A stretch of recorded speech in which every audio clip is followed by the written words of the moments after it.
by saying, everyone, please be respectful to each person that has the floor. This town hall meeting tonight is only to discuss. There will be no final decisions or voting taking place here tonight. There will be a time for everyone that is a resident and taxpayer of West Mayfield that would like to make a statement or ask questions. At this time, council members will have 1 to 2 minutes for opening statement, and we'll begin at the end of the table with Jason. Okay. Who's next? Jeff? Well, I just come here about this meeting because of, we need safety in this community. We need, something happens in a fire, when do you want somebody in there to save you and save your house? I mean, we've done this for years here, but it's time to move on and respectfully go with somebody that they could come in and do the fire. We need people who could be fire one and come in. So that's all I have to say for this. Thank you. Thanks, Jeff. Next, Lou. Yeah, I'm here to show you that. Pick up your mic, Lou, please. I'm here to show you that we do have the people to answer the calls, and they know what they're doing, and I got qualified people, and that's all I got to say. I'll prove it if you need to see how many we got. Well, I'll do that later about the firefighter ones and everything else we have. I'll go over that then. Good. Okay, thanks, Lou. Janet? Come in. Safety is the main concern for all the citizens. We want somebody to be there right away, like Jeff said, and get the job done. I'm also very upset about us not coming together as a community like we used to do. Yes. The fire department and all the citizens and the council. And I think a lot of it could be solved if there wasn't so much anger and pointing fingers and rumors. But I was on the fire safety committee, and we did not go in there every month and just sit there and say, what can we do to get rid of the fire department? That was not what we were doing. We were checking on the safety, all the guys that were at the fire department, if they were registered, if they were certified, all the money that was spent, all the things that were donated. So it's not a witch hunt. I just think that it's important to have the safety for the people. That's it. Thank you, Janet. Jake?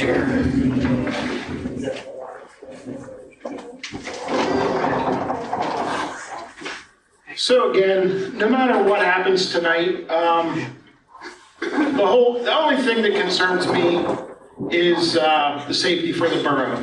I know there's a lot of things that go into it. And some of the things that concern me the most, and we may hear more about this tonight, is the lack of volunteers, the age of our equipment. Can our fire department continue operating with the rising cost of everything? There's a lot that goes into that, and I'm sure we'll learn a little bit more tonight about it. I've said it from the beginning. I'm not against our fire department. It's a great place for friends and neighbors to come together and build a safer community. Unfortunately, times are changing and we have to adjust. This is not going to be an easy decision for council. And like we said, we're not going to make a decision tonight. Everything council has to take in is going to be based off of facts. You know, we're going to let the fire department have their say, and we're going to listen to other fire departments possibly, and we're going to hear from our fire service committee. We're going to look at all these facts and hopefully come to an option that West Mayfield can not only afford, but that's going to continue to keep us safe. Okay. Okay, my name is Bill Heaton. Most of you people probably know me. I too am concerned about safety for our citizens and residents. And I think that our fire department has done a good job of providing safety and concern. I mean, I won't go into a lot of history, but there are history out there. I believe I stated it, if any of you was at council meeting last time, that I've been in the fire department for over 40 years. I can only remember one fire-related fatality in the borough. And in the past 15 to 20 years, to my knowledge, any fires that this fire department has had has not resulted in a foundation. Insurance said they're rebuildable. Do we respond the fastest? Do they respond the quickest? No, they don't. Because it's a volunteer station. You go to any volunteer station, they have to respond from home, wherever they're at, to get to the fire call.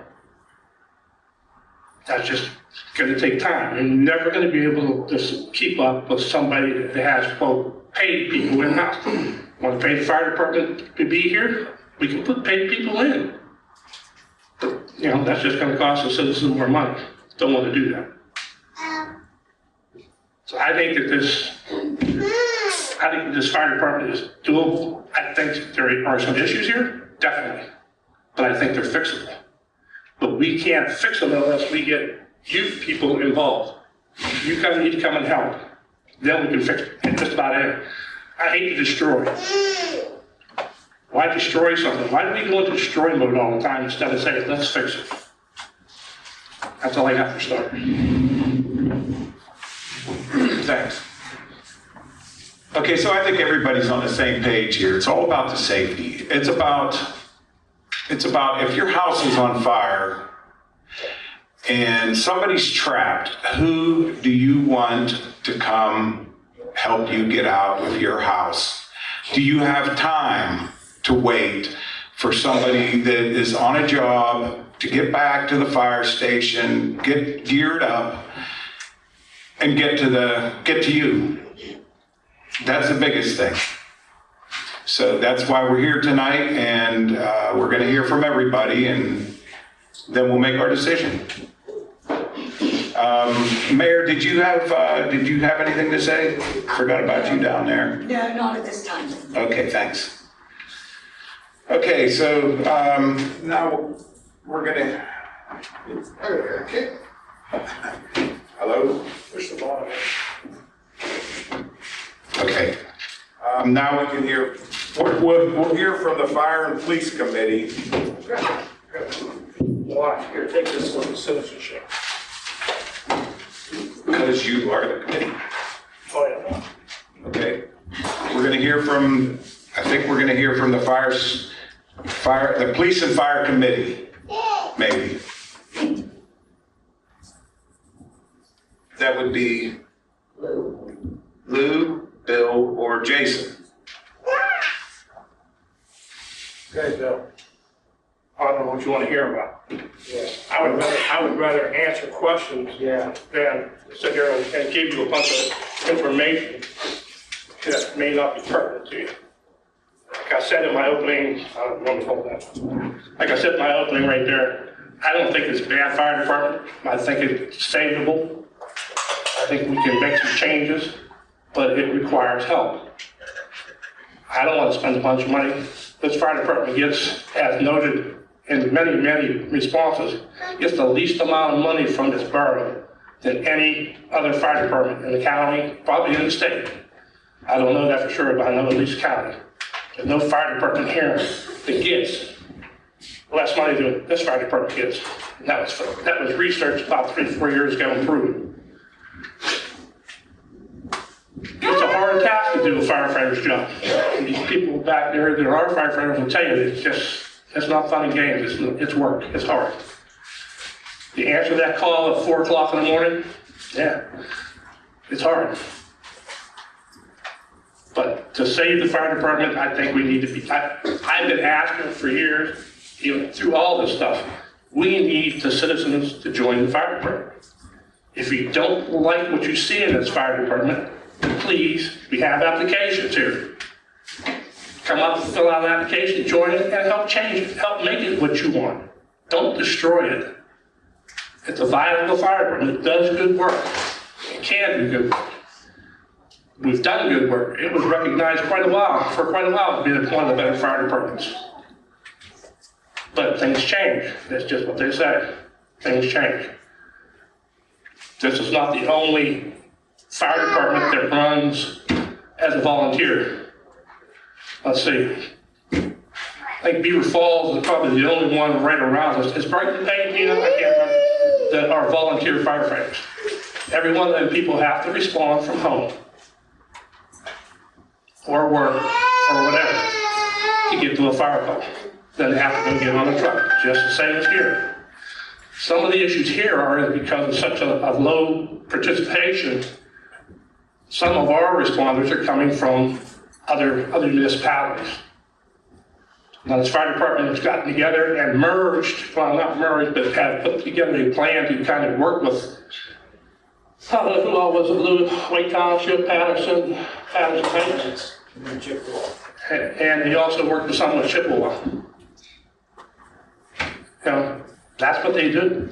There's not a fire department in this county that when they have a structural fire that doesn't call out mutual aid.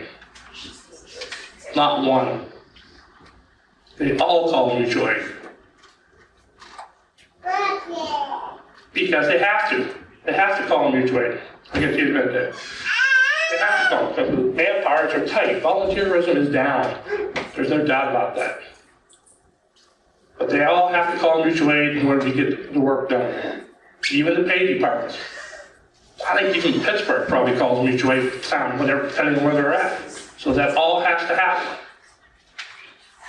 And it's a shame that this is happening here because I truly believe, contrary to what Janet said, it is not a witch hunt. I believe it's the other way around.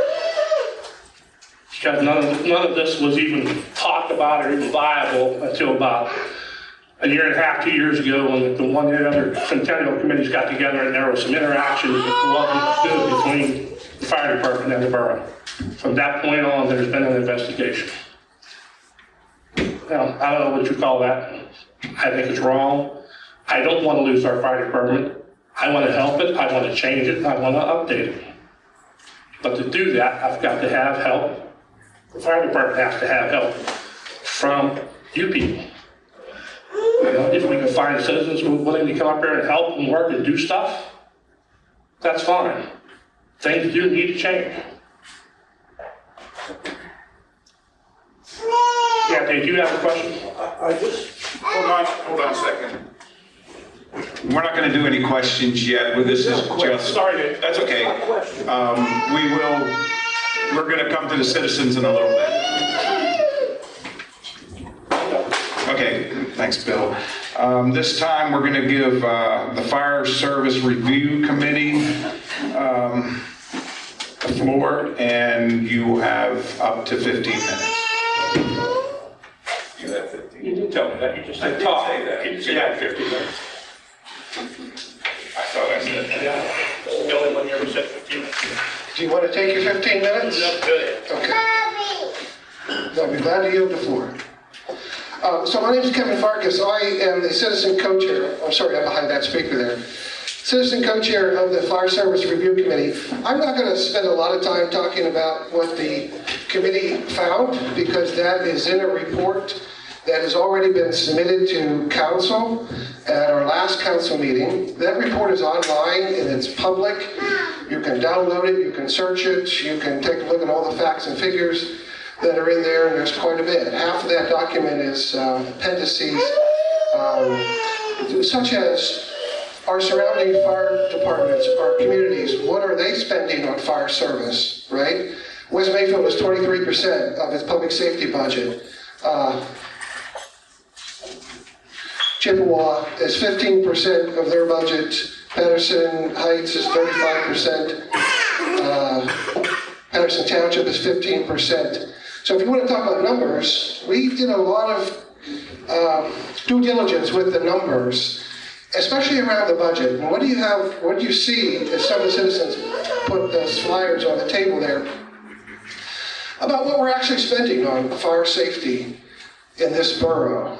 And there were some costs that we didn't know about before we started to investigate. And I think this is very important for council, when council makes a decision, and it'll be council's decision to make, of course, on the future of the fire service.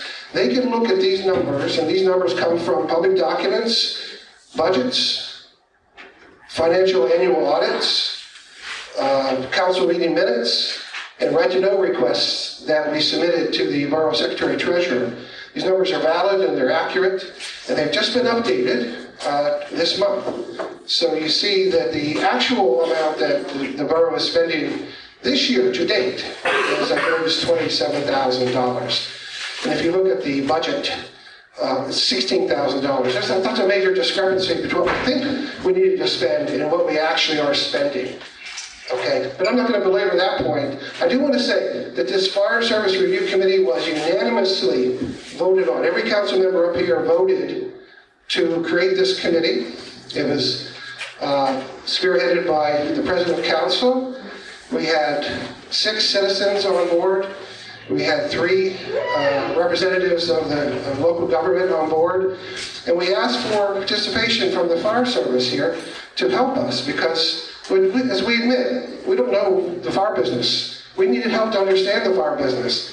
And so we asked repeatedly for help to come be a part of this committee so we can help understand our situation here in our borough.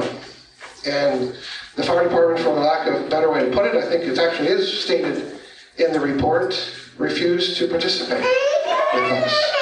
And all of the documentation, all the correspondence is actually in the report. So I think it's fair to say that we're not making this up, that this is a fact. So we were a bit behind the 8 ball, so to speak, on understanding a lot of these fire service issues, but we forged ahead. We talked to our community. We had listening sessions. We had a community survey that went out. We had 50 respondents to that survey. Very detailed survey. We talked to our surrounding community fire services. We got really good information about the trends in current fire service today. And then we talked to our local officials. We had a meeting. We gave a questionnaire. We had this meeting session. We asked for questions, for answers. We found out some pretty remarkable things. Like, we don't have a contract. We don't have a fire service agreement between the fire department and the municipality. It's a little shocking to everybody that to hear that. Most people hear that. They find that to be a little shocking. And then we turned to the fire service itself. And we asked the fire service to come meet with us. We had a list of questions that were submitted to them, and that did not happen. So the report went on nonetheless. We submitted that report last month, and that is for the citizens and council to take a look at. So I will be glad to answer any questions that you might have about this fire service review process, the report itself, when we come to the question and answer section. And I'm just curious, how many in this room have not seen the report online? Can you raise your hand if you have not seen the report online? Okay. And if you have, just so I'm clear, if you have seen the report online, could you raise your hand? I want council to see the folks that at least have seen this online. Okay. So just so we're all on the same page here. Okay, thank you. Thanks. Okay, now, just one more, yeah. Now we're going to open the floor to tax-paying residents of West Mayfield. What is that? Oh, a sign-in sheet, yeah. Now, this isn't for questions. This is just if you have something to say. We'll start with Amy Holt. Pat. Okay. So, as a business owner in West Mayfield, I felt that it was definitely appropriate for me to come. I'm also a volunteer fire department for Homewood, which is right next door. We are also in the same predicament. Nobody has people that want to volunteer anymore. Everybody sees it, but I would rather know that when I call 911, somebody's coming quickly. If my house is burning down, my kids and my dogs are inside, guess what? What if I can't get them out? The one thing you have to look at paid personnel is they have to be on top of their game all the time. Volunteer fire departments do not keep up with that. Personally, I think I would be sleeping a heck of a lot better at night knowing that everything's protected and not knowing if somebody's going to show up at the fire station or not. Like you said, we're all volunteers. There's calls I don't make, but that could be my kids in a car. You know what I mean? And what's best for everybody is having that protection, regardless. It doesn't matter who likes who or who does what. These are people's lives everybody's playing with. You gotta stop. You gotta put them first, not yourselves. You gotta stop the fighting. That's all I have to say. Thank you, Amy. Next up is Nora.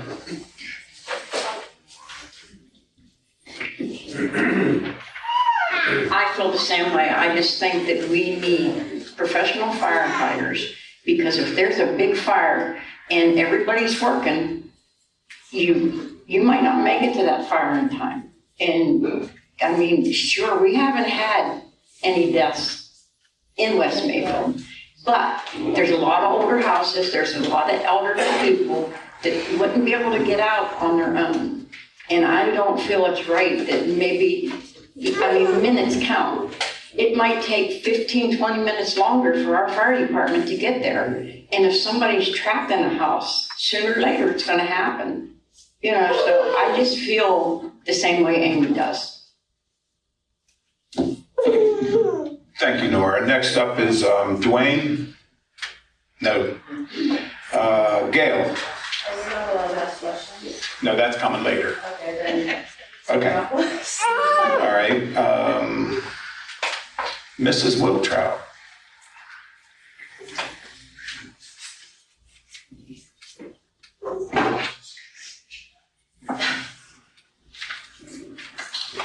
I've been in this borough 60-some years, and we worked hard.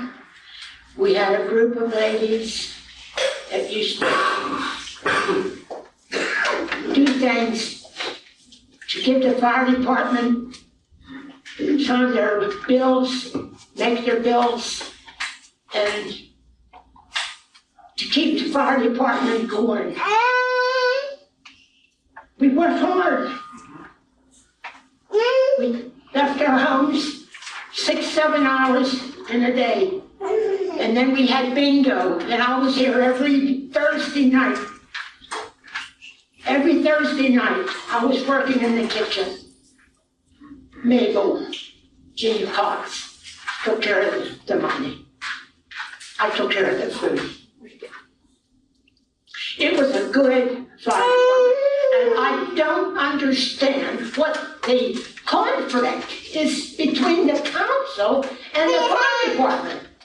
I don't understand it.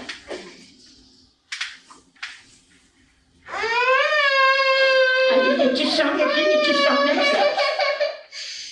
Some of the council members, they don't even know anything about this borough because they didn't involve themselves.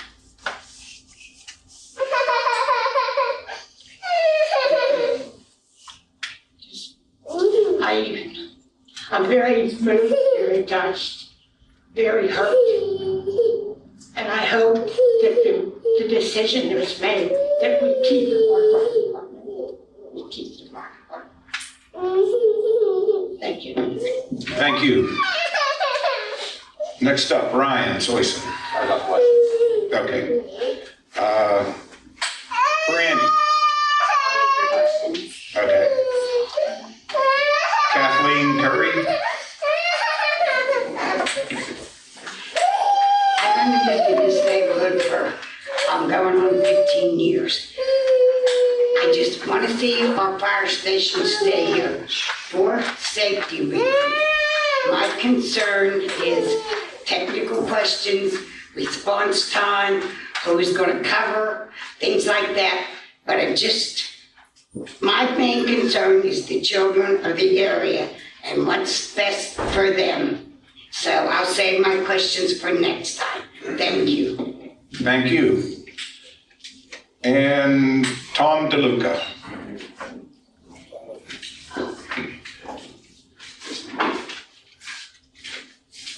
Okay, I understand the fire situation, on council. It's a money issue here.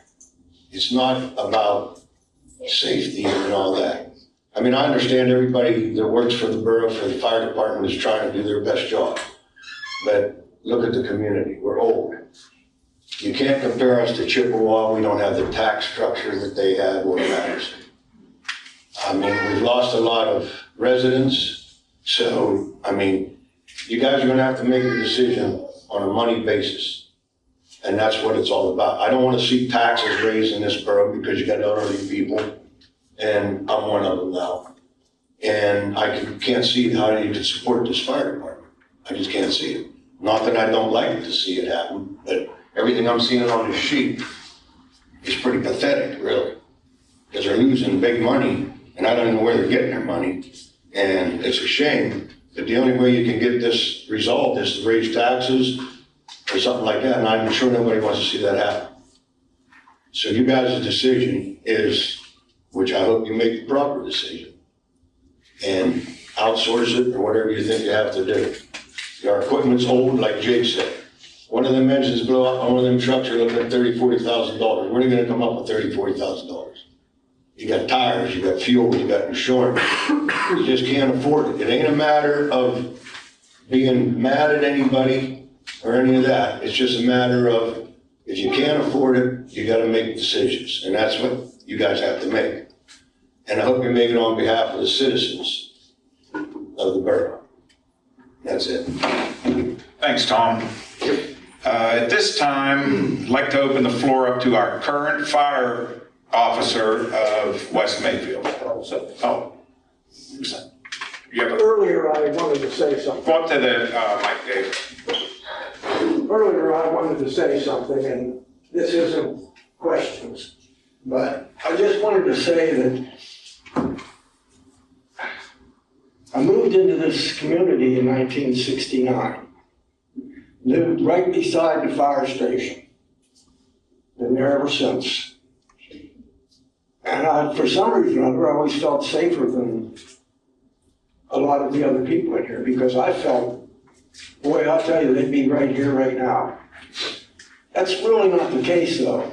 They still have to come from their jobs or whatever.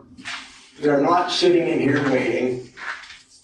They're doing what I used to do. And I was asked when I first moved in here, I was young, would you please join the volunteer fire department? And I was too selfish, too busy. I had a family to raise, and I didn't have the time. I didn't want to devote the time to it. I look around this room, and you're looking for volunteers. How many people are in this room right now do you think would want to be a volunteer fireman in this community? And they're not, I'm talking about the ones that are here. Just think about the ones that didn't even come, that didn't even have the desire to learn about it. And I've heard other people talking, saying about how this is a dying thing. If I were in my house and I needed somebody to rescue me, no offense to any of you, I would much rather have this guy trying to rescue me than you or you. I'm not saying it to our other able-bodied firemen, but where are they? Are there any in here? Do you understand what I'm saying? Yeah. How can we continue to beat a dead horse. George Wiltrout, his dad, Paul, you're,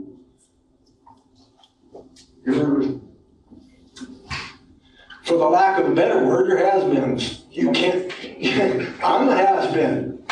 I mean, I'll be the first to tell you that. But we can't operate. I don't know how much money it's gonna cost. That bottom line, just like Tom was saying, to me, that's the bottom line. I don't wanna lose this fire department, but I also don't wanna lose my life. And I don't know how you can put a price tag on someone's life. The Beaver Falls Fire Department, can they respond fast enough? They're there waiting. In my mind, they're down in the fire station waiting for the bell to ring. Hopefully. I don't know how much money they would want from us, but that's the bottom line to me. And I hate to see it happen, but unlike a lot of people here, that you gotta face reality. I don't know where you're gonna get the firefighters to volunteer. Their lives are so much busier now than mine was. It's tough. But good luck with everything, just like Tom said. I wish you all the best in your votes, and whatever comes from it, comes from it. And we'll have to live by it, whether our taxes go up or whatever it is. Taxes go up all the time. I think we've been pretty fortunate in West Mayfield to have existed as long as we have as a pretty poor community. It's still able to function, so that's all I have to say. Thanks, Dave. Go ahead, Amy. Real quick, everybody is always saying the taxes are going up, taxes are going up. But what you don't understand is, yes, the taxes are up, but your ISO rating is at a 10, which is the worst rating. So we pay more. If we would go with Beaver Falls, that ISO rating would go to a 3. So you're saving money eventually. It's going to almost wash out. And the reason why this is a dying breed is because all the firefighters are so busy. They never got their kids involved anymore, and going on and on. I think, Jason, you're about the same age as I am, that after that, nobody else wants to do it. So it is nice to have, but you're not closing your station either. You're still gonna be a station. It's just whether it's getting more people to come in. It's not like you're ever getting rid of anything. You're still a fireman. You still report to whatever it's here or another station. You're still reporting. You're still a volunteer. It doesn't matter. Okay, that's all. Thank you. I think we're done with citizens for now.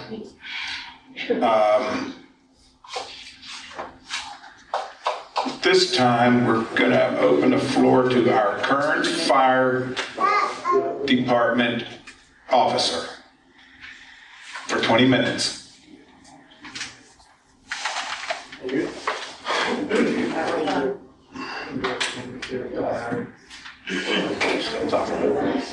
Okay, I have a list here. Here, he has. I have a list here of what people we do have here, what they're qualified for. For firefighter 1, we have 2 firefighter 1s here, and we have 1 firefighter 1, firefighter 2. I just had a person down here on Harbison. He moved in. He's joining. I just given the application. He's firefighter 1, firefighter 2, industrial. He's a firefighter at Shell plant. and he's joining, he got the application, I gotta go pick it up. I have 2 more people down on West 6th that got applications, they're filling out, younger guys, thank God. I got them. I have, okay, well, you just probably won't know what intro to safety is, but I have 7 of them. Pump operators, I have 7. I have 4 that went for gas fires. Hazmat awareness, we have 12. The electrician one, well, there's more now, like 2, and then I have 6 that went to Pittsburgh for electrical. Well, accountability, I have 4 accountability. Okay, landing zone, I have 4 there, and 4 there, got 8 for landing zone to bring helicopters in and stuff. Basic fire police, we have 9. NIMS, 9. 1, 9, NIMS 7, we have 9.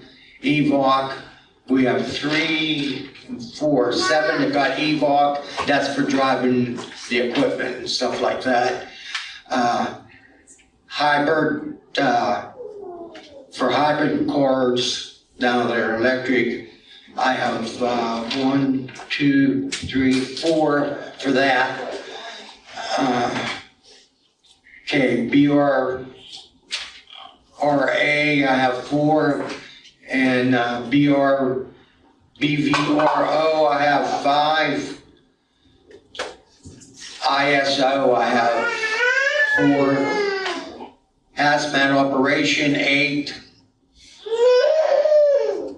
Okay, AED awareness, I have 8 people. CPR awareness, I have 8. First aid, 7. Stop bleeding, 7. Engine drivers, I have 7. Same thing with the squad and the bus. There's the essentials.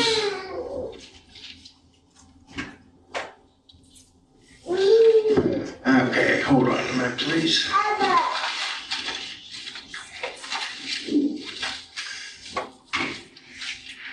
Okay, NIMS, I have 8 that has NIMS, and what NIMS is what you train and go to classes for to become firefighter 1. Now, volunteer don't need firefighter 1, but it's nice to have them. But I have 8 of them that can take the test, but it costs some money, but they're qualified. What else am I leaving out here? We went to class at Duquesne Light. We went to structural barns. Well, of course, we all have to if we have NIMS. We went to Columbia Gas. We went for that. And, well, I'm talking about essentials. I'm sorry. Essentials is what you take to become firefighter 1. And that's, we have 8 essentials. And like I say, all firefighter 1, you have to take essentials to take the firefighter 1 test, and that costs some money. And like I said, we have 2 firefighter 1s and 1 that has firefighter 1 and firefighter 2. And like I said, we got 1 to fill out the application. I gotta go pick it up. He has 1 and 2. But the other 2 guys don't have nothing, so we have to train them. But we have training, we do it on the first Tuesday is work detail night. That's when we work on the equipment and do everything like that. Sorry about my voice, I just got operated on a month and a half ago. The second Tuesday of the month, we have meetings. And then the 3rd and 4th is when we have our drill and we practice. We practice here, or we practice with the Heights, Patterson Heights, or we practice with Patterson Township, and they come here and we practice together. If I have a fire call, when my alarm goes off, automatically does White Township, Patterson Heights, and Patterson Township. They all respond immediately. They're here right away. I've been averaging 15 to 20 guys a call, and that's about it. So if you just want to see anything or whatever, just let me know. Okay, thank you. Thanks, Lou. There it is. Okay, at this time, we'll open the floor to the City of Beaver Falls Fire Officer. This officer will also have 20 minutes of uninterrupted presentation time limit. Thank you. My name is Mark Stowe, Fire Chief, City of Beaver Falls, and I want to start out by saying I know there's been a lot of heated disputes and so forth, and I've been in the fire department for 42 years. I started out as a volunteer. I've been in the paid department for 38 years, so I've seen a lot of change, and I've worked with we mentioned George Wiltrout and Bill and Paul and Louie and many others I've worked with over the years. And believe me, I've enjoyed my time working with everybody. I'm not here to take over your fire department or anything like that. I'm here I was asked to offer what the City of Beaver Falls can offer, and I will do that. But I do want to start out by saying the fire service has changed. In my 42 years of being in the fire department, it's changed.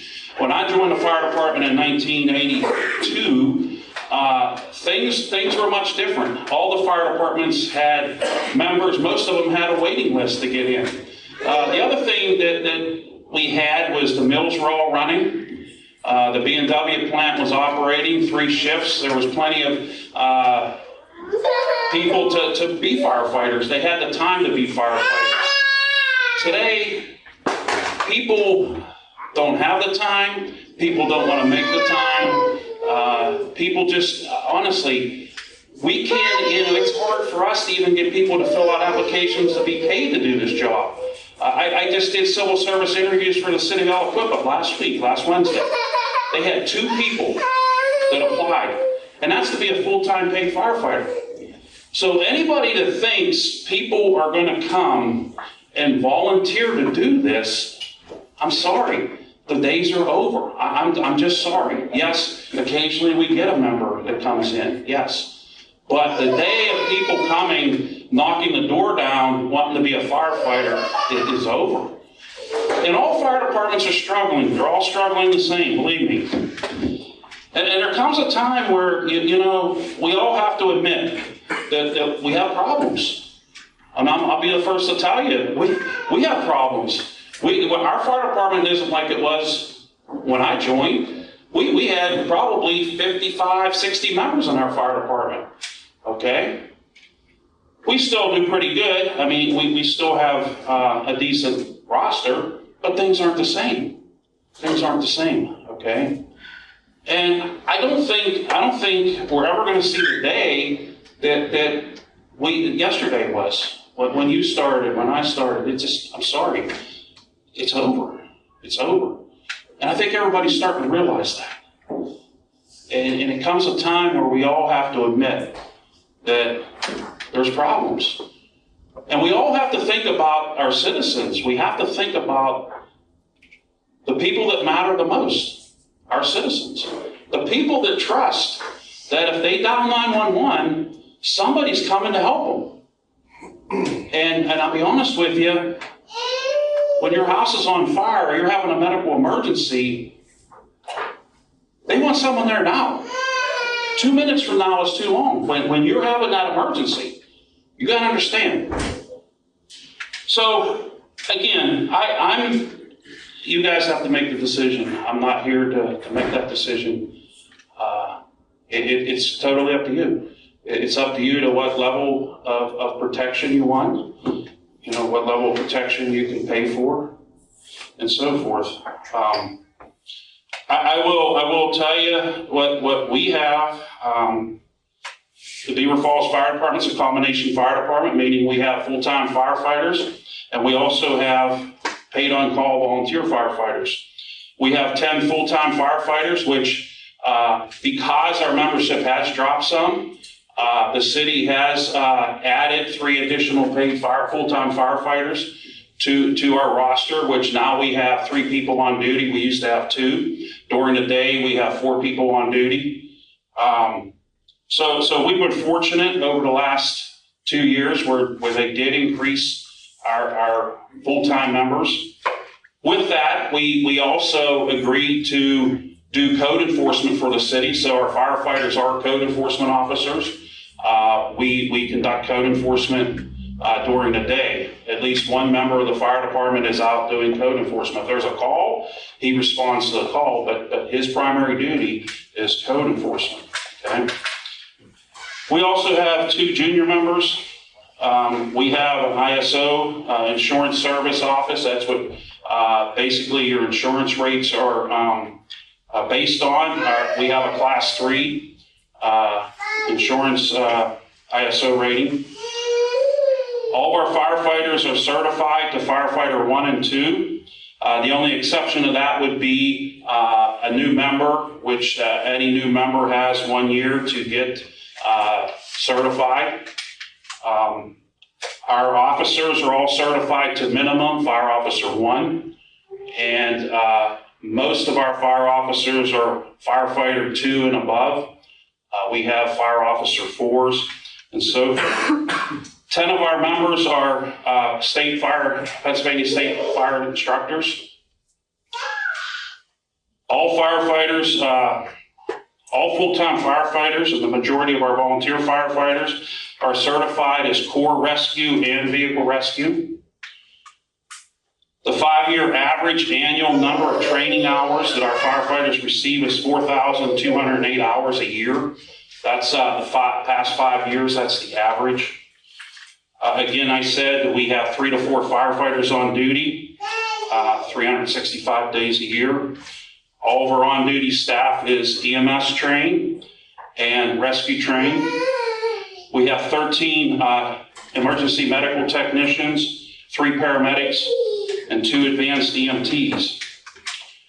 Because of the crisis in with the EMS services, meaning that when you call for an ambulance, there's no telling how long you're going to wait for an ambulance.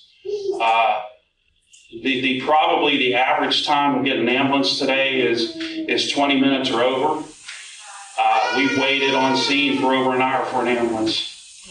Because of that, because it was hard to sit there and try to do what we can as BLS providers, meaning basic life support, we felt the need to move up to advanced life support. And what that means is our engine is equipped with advanced life support equipment. That's everything that's on an ambulance.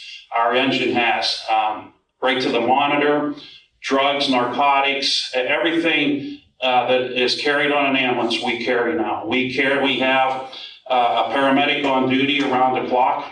So we try to keep 1 paramedic on shift, so we have an advanced life support. That has been very, very helpful to our community. We have saved quite a few lives by being able to administer cardiac medications. We have the monitor, the same monitor they use on the ambulance at the hospital.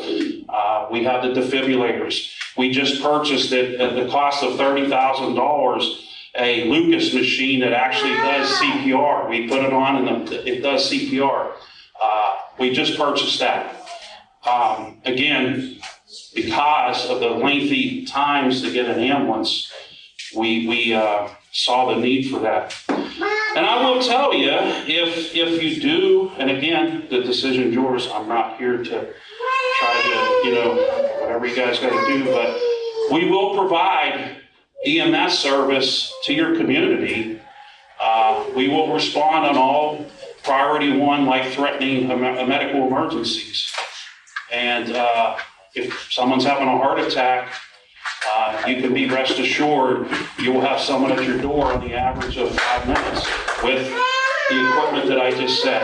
We will be here. In fact, what most people don't know is we come in your community at the request of Medic Rescue often to provide EMS services because they don't have ambulances. We were just up here a couple weeks ago. That's another thing that we provide. As far as apparatus, we have two 2,000-gallon-a-minute pumpers, fully equipped. Our newest is a 2019. We have a 2006 Pierce pumper. We have a 2000 American France tower ladder that we are in the process of replacing.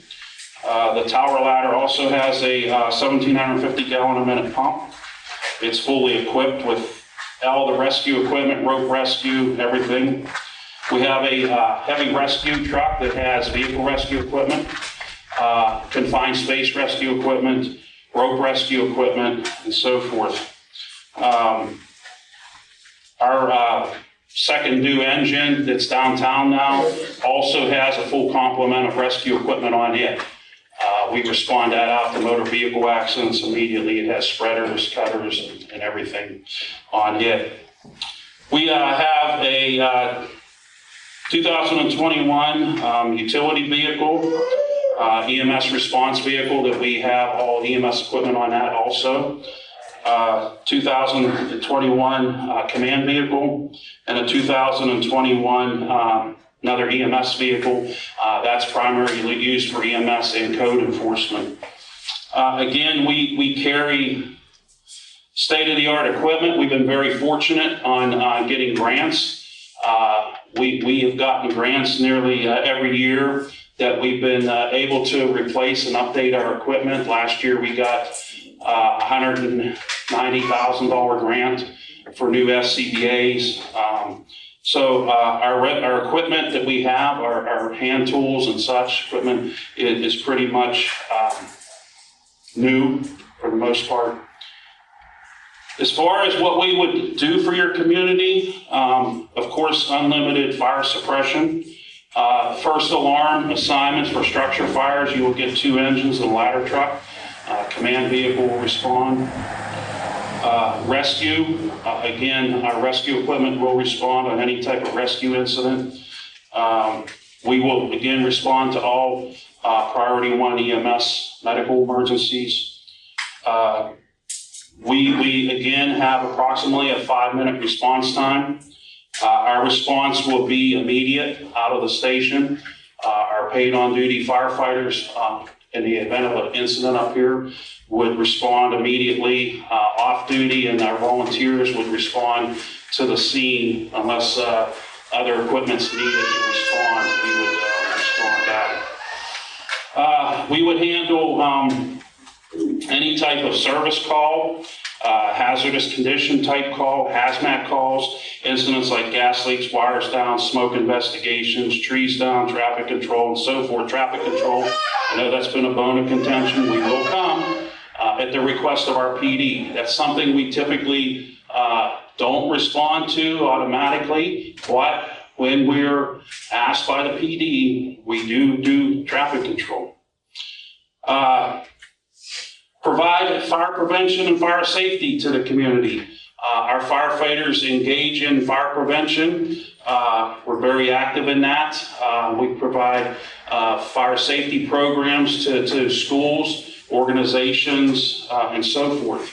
So that's something that we pride ourselves in.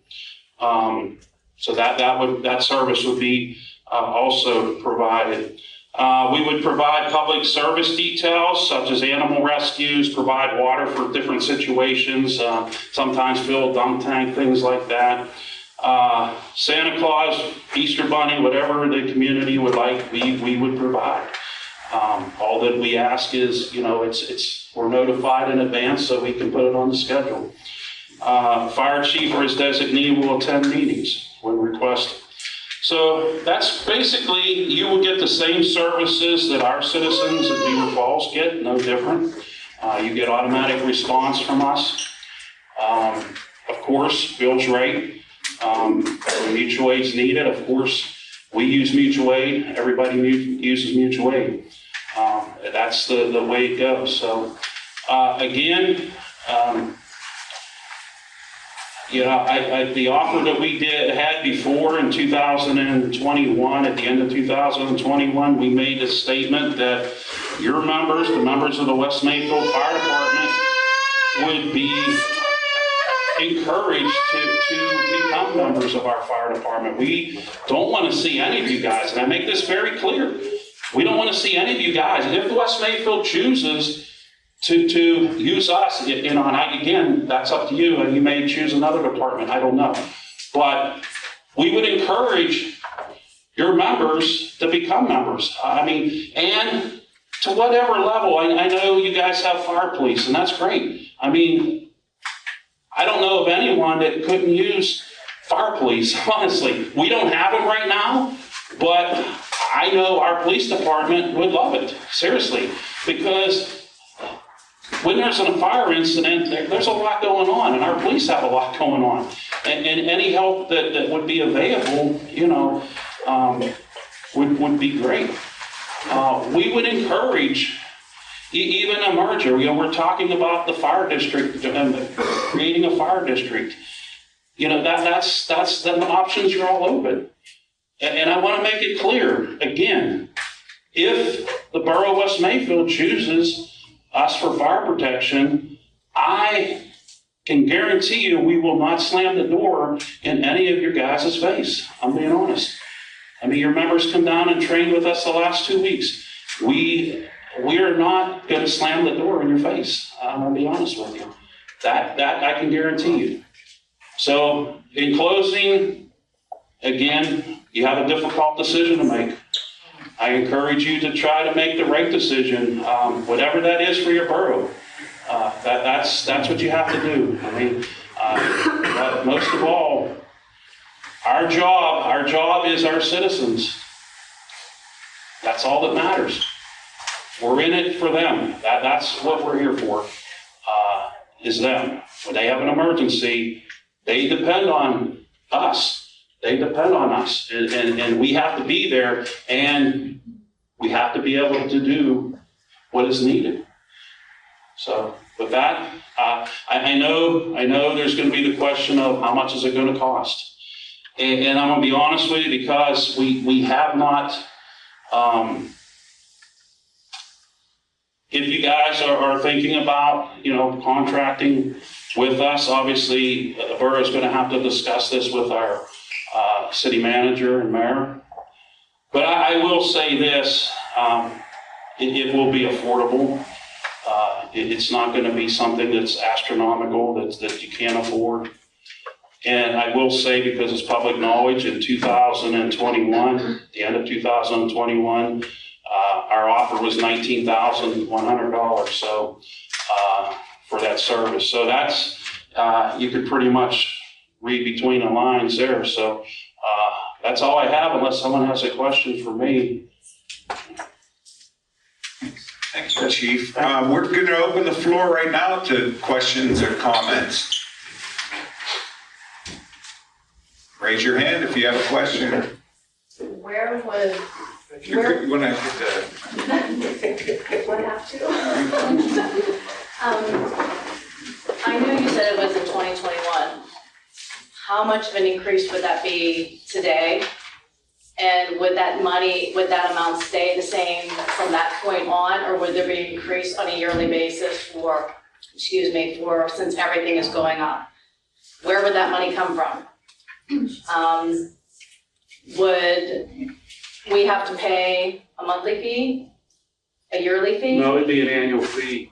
Per resident, or how would that come into play? The borough would pay one fee. There would be, the only, and this is another thing that's been put out, the only thing we do is, in the event of a fire or a traffic accident where we have to do cleanup and that, we will bill an insurance company. It's a very popular practice in the fire service today. Most fire departments are doing it. It's a built-in cost in your insurance policy. If you look at your insurance policy, you will see it, that it's built in. It's no different if you're involved in an accident, you call a tow truck. I know there's been concern about it's going to raise your insurance cost. The only thing that raises your insurance cost is when you make a claim. It's not going to be raised because the fire department comes and sends a bill to your insurance company. If we don't get paid from the insurance company, the citizens will never, ever get a bill from us. There is one fee and one fee only, that's to the borough. No citizen will ever be charged any fee for our services. I can assure you that. That it's a one fee and that's it, okay? Next.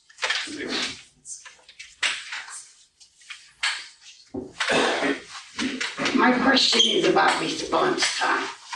And is there other departments that you're looking at? How long is it gonna take compared to how long? I know there's problems here. There's problems with volunteers, and if there's anything I can do to help, I'll try. But I live down at the end of the street. Now, if my house is on fire, I have osteoporosis and osteoarthritis, and I have a terrible time walking. How long am I going to be up in my bedroom waiting for somebody to come and help me get out of my home compared to what's here and what's in all these other areas? In other words, is it going to take 2 minutes, 5 minutes, 10 minutes? There's 2 neighbors that have babies that are 7 months old and younger. What's the response time if their residence on fire and they're up in their crib? How long is it going to take for that baby, those babies to be rescued? This is what I'm concerned about. It's how long are we going to get the help that we desperately need? Thank you. Thank you. We'll put that to both of the chiefs. We have, Lou, you're chief, right? Yeah. What is the response team typical for West Mayfield? Probably, by the time you get over there, it'd be about 5 to 10 minutes to get to your place. Okay. Are there records for that response time? Is there like actually like a collection of average response times? Yeah, but that would come out of this job. That's if somebody's in the station, correct? That's if someone's in the station? Out of all the calls, what's the total average time? Do you guys have that? I'm sure Beaver Falls, I would assume, would have something like that, like an average response time of all your calls. Already there, we have to wait. Regardless, if there's 100 calls, how many, what's the average response time? It's all about the same. About 10 minutes. By the time we get here and get dressed up. Abouts are okay, but what are the actual stats? If you can get them from 911, what are they? Well, it all depends. That's all I'm curious about. I don't know who's gonna come. I don't know how far, it all depends on where they live and stuff. The answer to your question is, there are records that state what the response time is. The fire department has never gathered that information to see what the actual response. Every fire call is marked, and then the other fire department can tell you, once you're called, there's a time from the time you get a call, the time you answer, and the time you call en route. That's on every one of the fire reports that we have, but we are mandated to go to state records. And what that is reported to the state. So that information is there. That's not something that we have gathered as a record to say, we got this kind of response time. Again, I don't like to use it as an excuse or a reason, but it's volunteer. We don't have somebody sitting here collating, doing chart work and doing that kind of stuff day in, day out. So I don't think he's going to be able to tell you any more than what he's already told you. It's going to be anywhere, it depends, 5, 10 minutes. I don't know what your response time would be from the city, but we also have responses coming from other fire departments. I mean, there's other things to be in play with all this as well, because you can look at the average response time.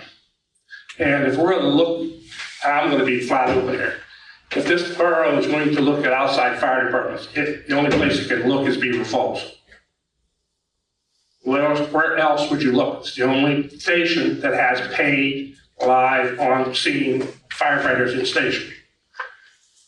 Is that not correct, Mark? Other than Aliquipper or someplace further up? Yeah. So that's, if you're gonna look, that's where we're gonna have to I mean, look. I will be honest, I mean, there's a lot of good fire departments around here. I don't disagree with that. Yeah, I don't want to discredit any fire department, but our advantage is You pay. we have people at the station around the clock. That's a huge advantage. Our average response time in Beaver Falls in the city is 4 minutes or less, depending on where it is in the city. I would say our response time here would be 5 minutes or under, just based on our average response time in the city. We're only right a block out of the city, so I'll add a minute, but that would be what I estimate our response time based on our average response time in the city. And I think you're probably pretty accurate at that point.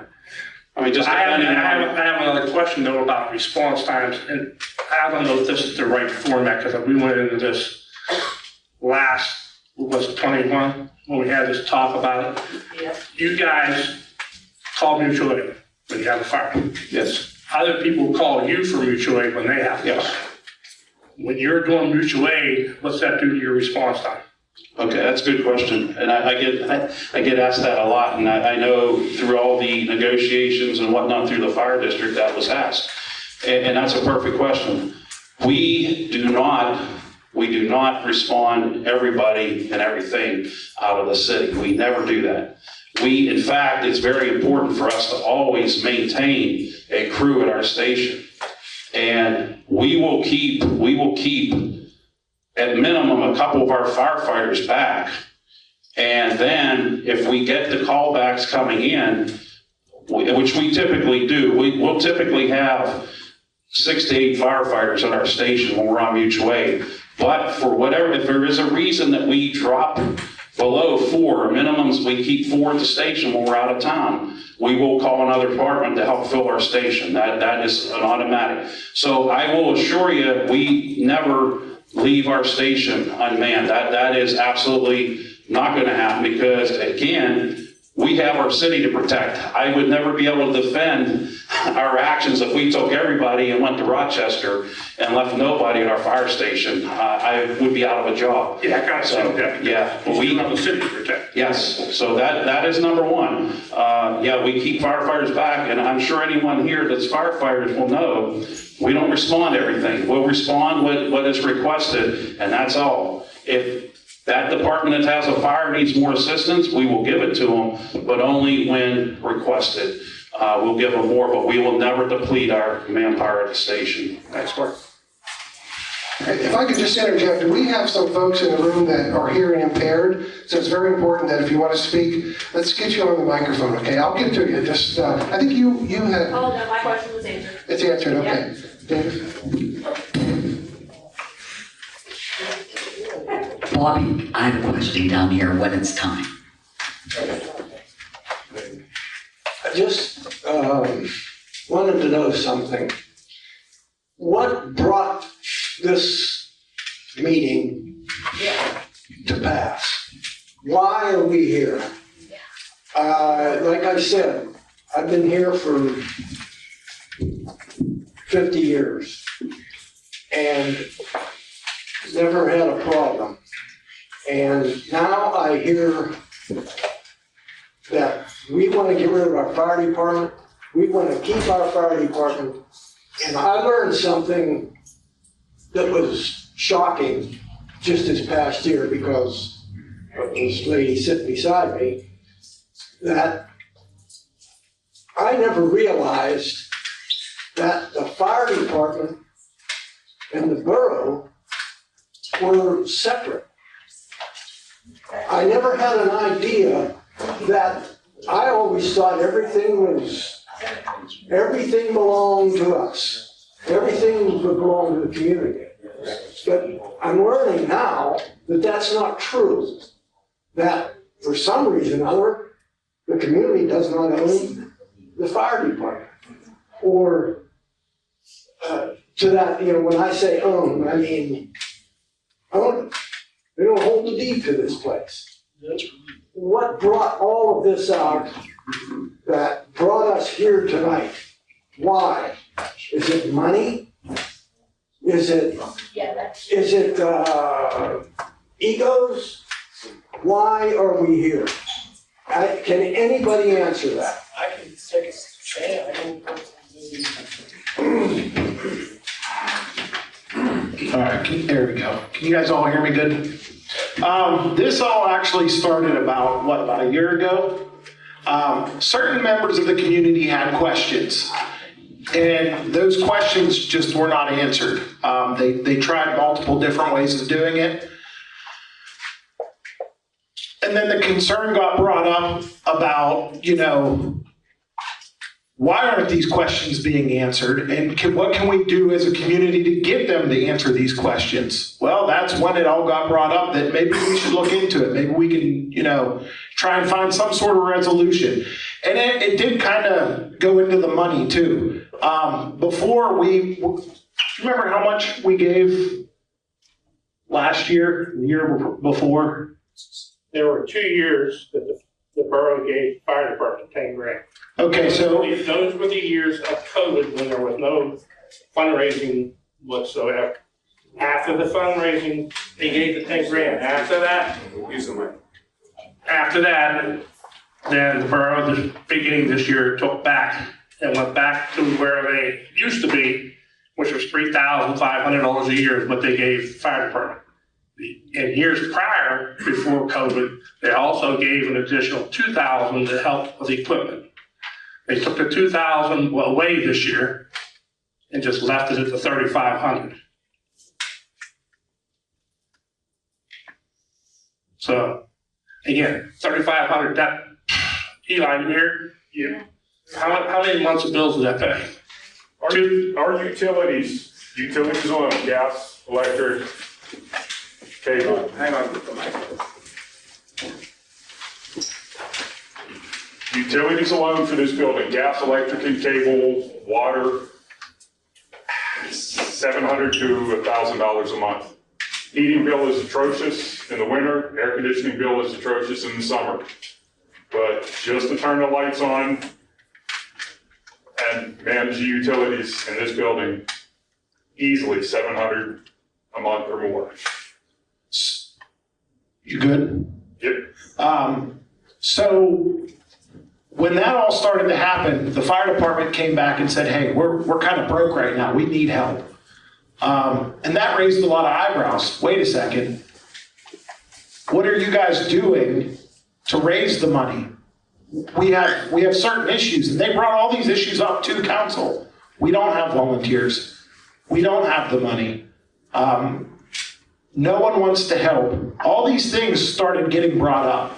And let's be honest, everyone, most everybody in here's got Facebook, and everybody starts talking on citizen comments, this and that, and a lot of questions started getting brought up.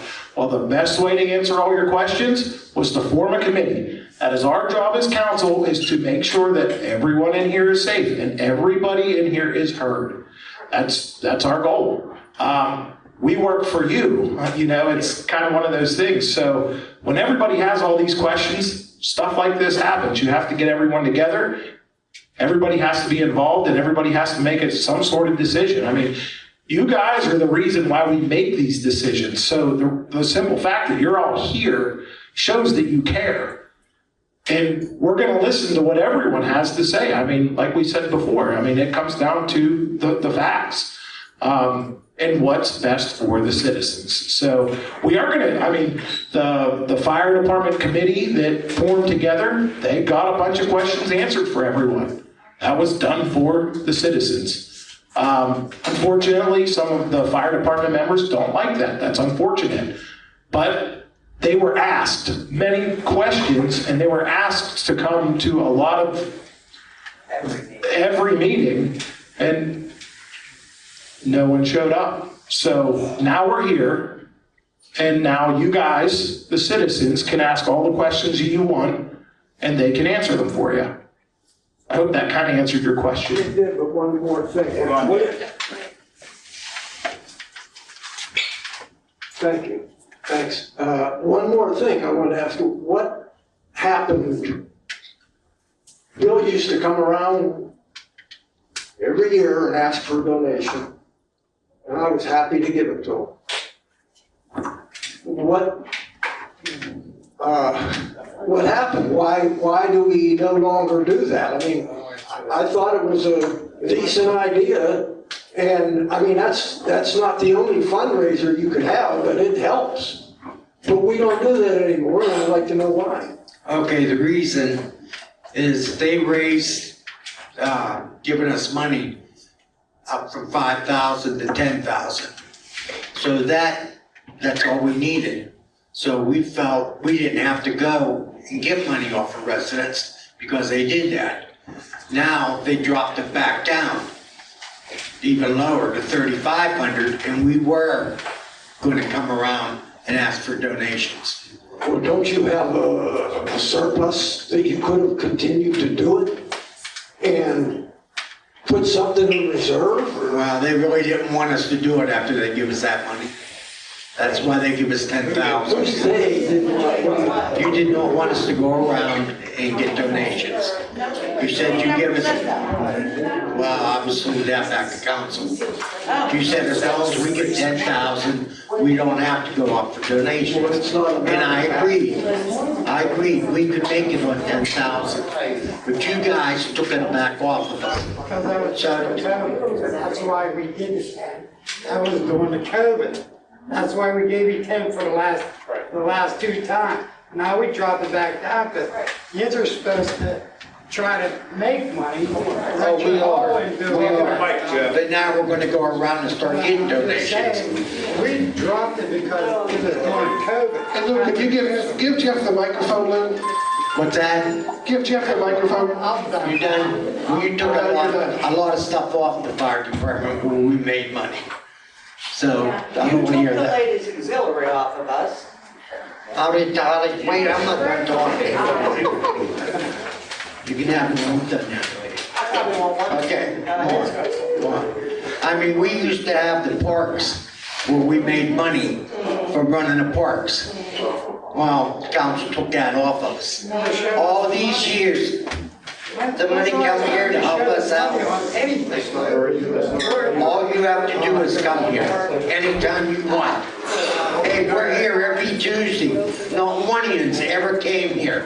Never. That's not true. Any questions you wanted, whatever, come here on Tuesday nights. We were here, we invited you. Just like your meetings you had.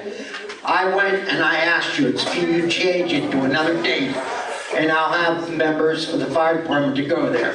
No, you had said, that's our date, that's our time. We're not changing it.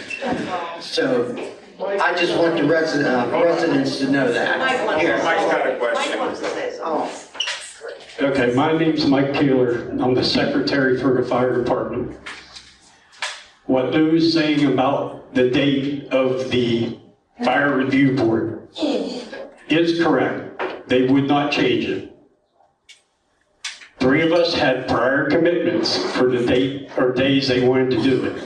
We respectfully asked to have the day changed. They wouldn't do it.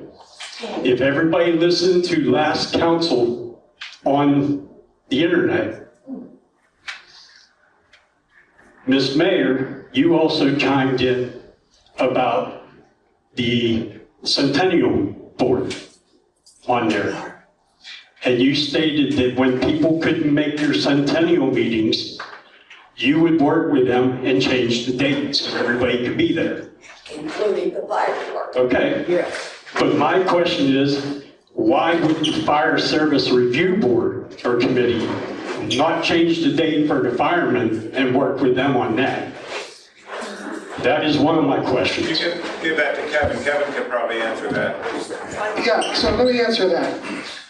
You were a bowling. You had bowling commitments.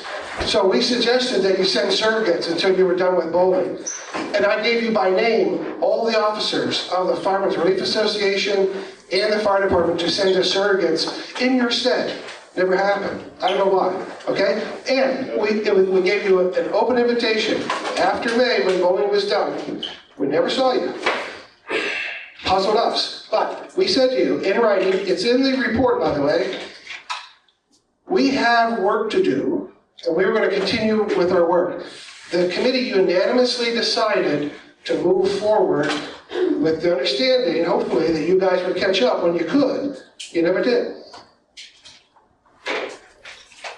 We had questions about the fire department. Speak up. Speak up.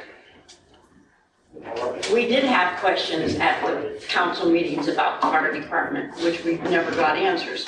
And we kept getting told, come to our meeting, come to our meeting. So there were a bunch of us that came to the meeting. And there was just a question and answer. And we asked questions, we didn't get a lot of answers. And when the meeting started, you told us we had to leave. How can we learn anything if you make us leave? We volunteered to join the ladies auxiliary. We were told we were too old first. Then we were told that they're not gonna have it anymore. So, I mean, there were a lot of women that wanted to help and join and were told no. And another thing I want to know, what West Mayfield Fire Department's firemen have firefighter one? The ones from West Mayfield. I'm the only one who wants to join it now. The other ones, So we don't have any firefighter ones in West Mayfield? not yet. There will be. Well, will be in now. Yeah. We just got the application. Okay. To bring it up. If you have any questions, ask them now. I think Brian is next. All right. Halfway through. All right. I live over on Jean Street, but I am a member at Chippewa Fire Department. My question is, everybody knows we're hurt for volunteers. As you guys, what are you doing as community outreach to bring the volunteers in? Except for the sign out front. We're always asking everywhere. Asking in the Easter Bunny thing down at the park. Why didn't you guys have members down there with a truck, showing the little kids just to touch a truck? All these little kids down there loves fire trucks. Can't that spark an interest in some of these younger generations in West Mayfield to help join? Everybody says join the fire department. What kind of outreach are you guys bringing to bring the members in? That's about it. I mean, we can come if you invite us. No, I'm not talking about outside. I'm talking about Easter Bunny. That was huge. How many kids and families did you have down there? How many kids down there?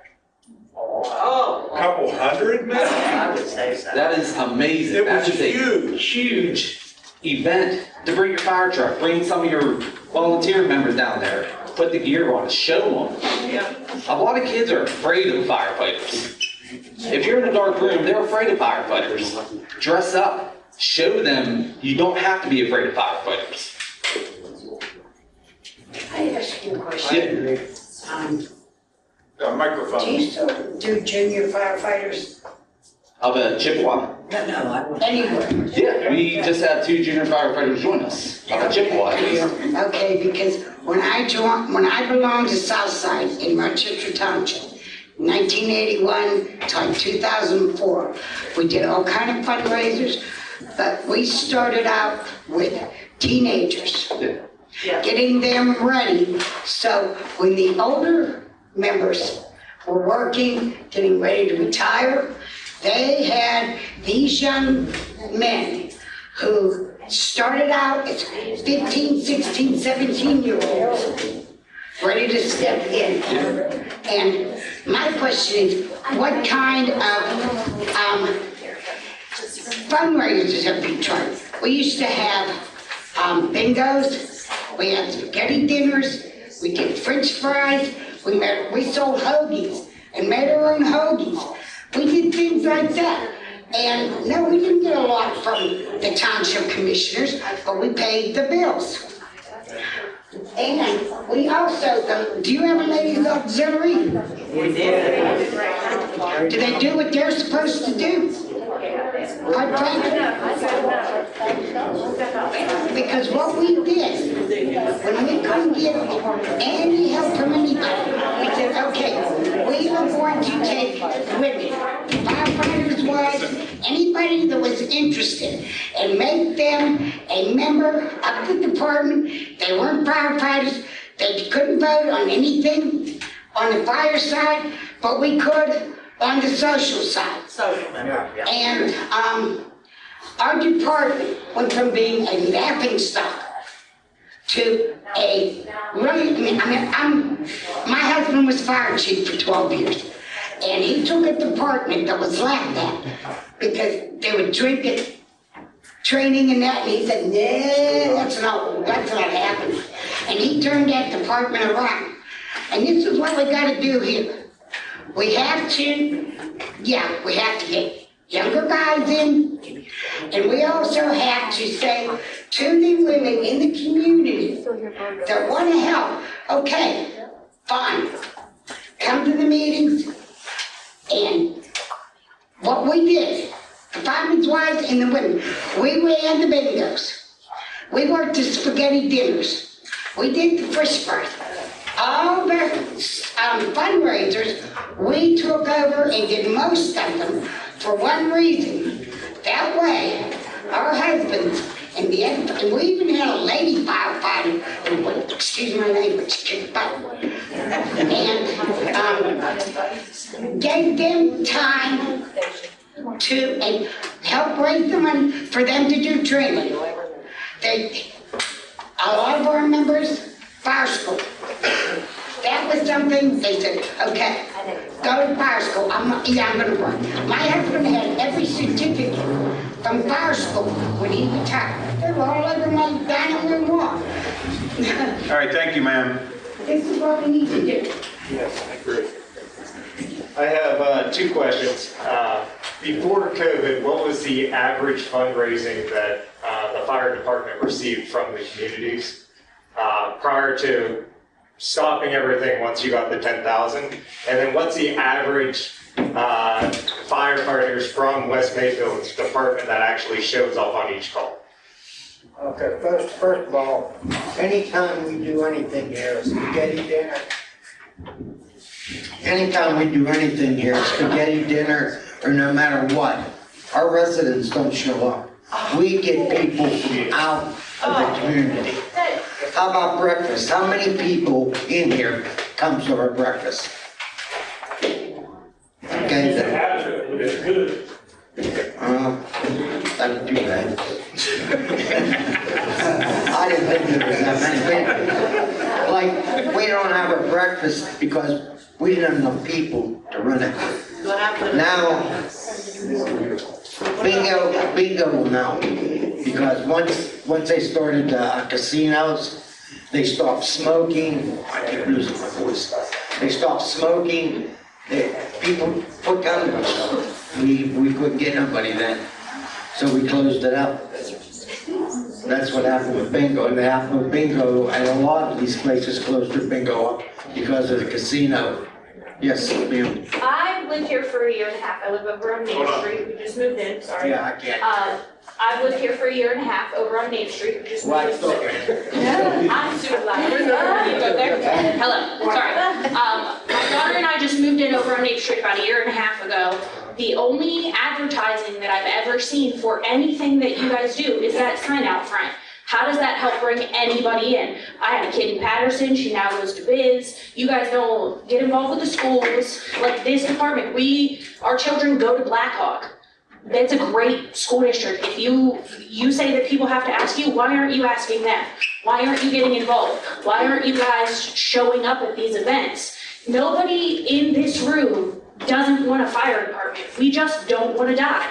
And I don't think that that's crazy, but it feels very hostile in here tonight because it seems like it's being taken personally and nobody's personally attacking you or the fire department. Right. We just want to live.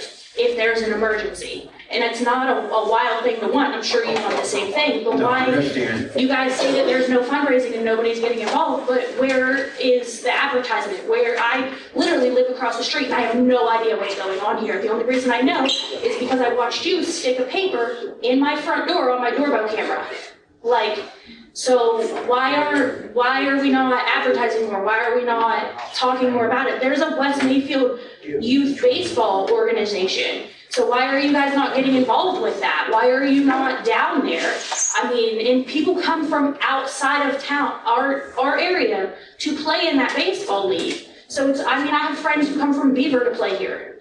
So why are we not getting involved? Why are you not going to elementary schools and a high school? Like, I mean, this man lives here and he volunteers in Chippewa, so it's not out of the question that someone who lived there would volunteer here.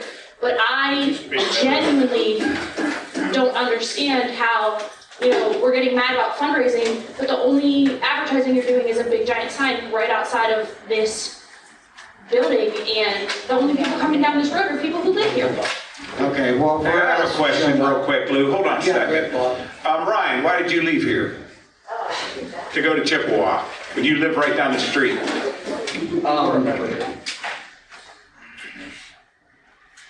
Like you said, what we do, it's a dangerous job, all right?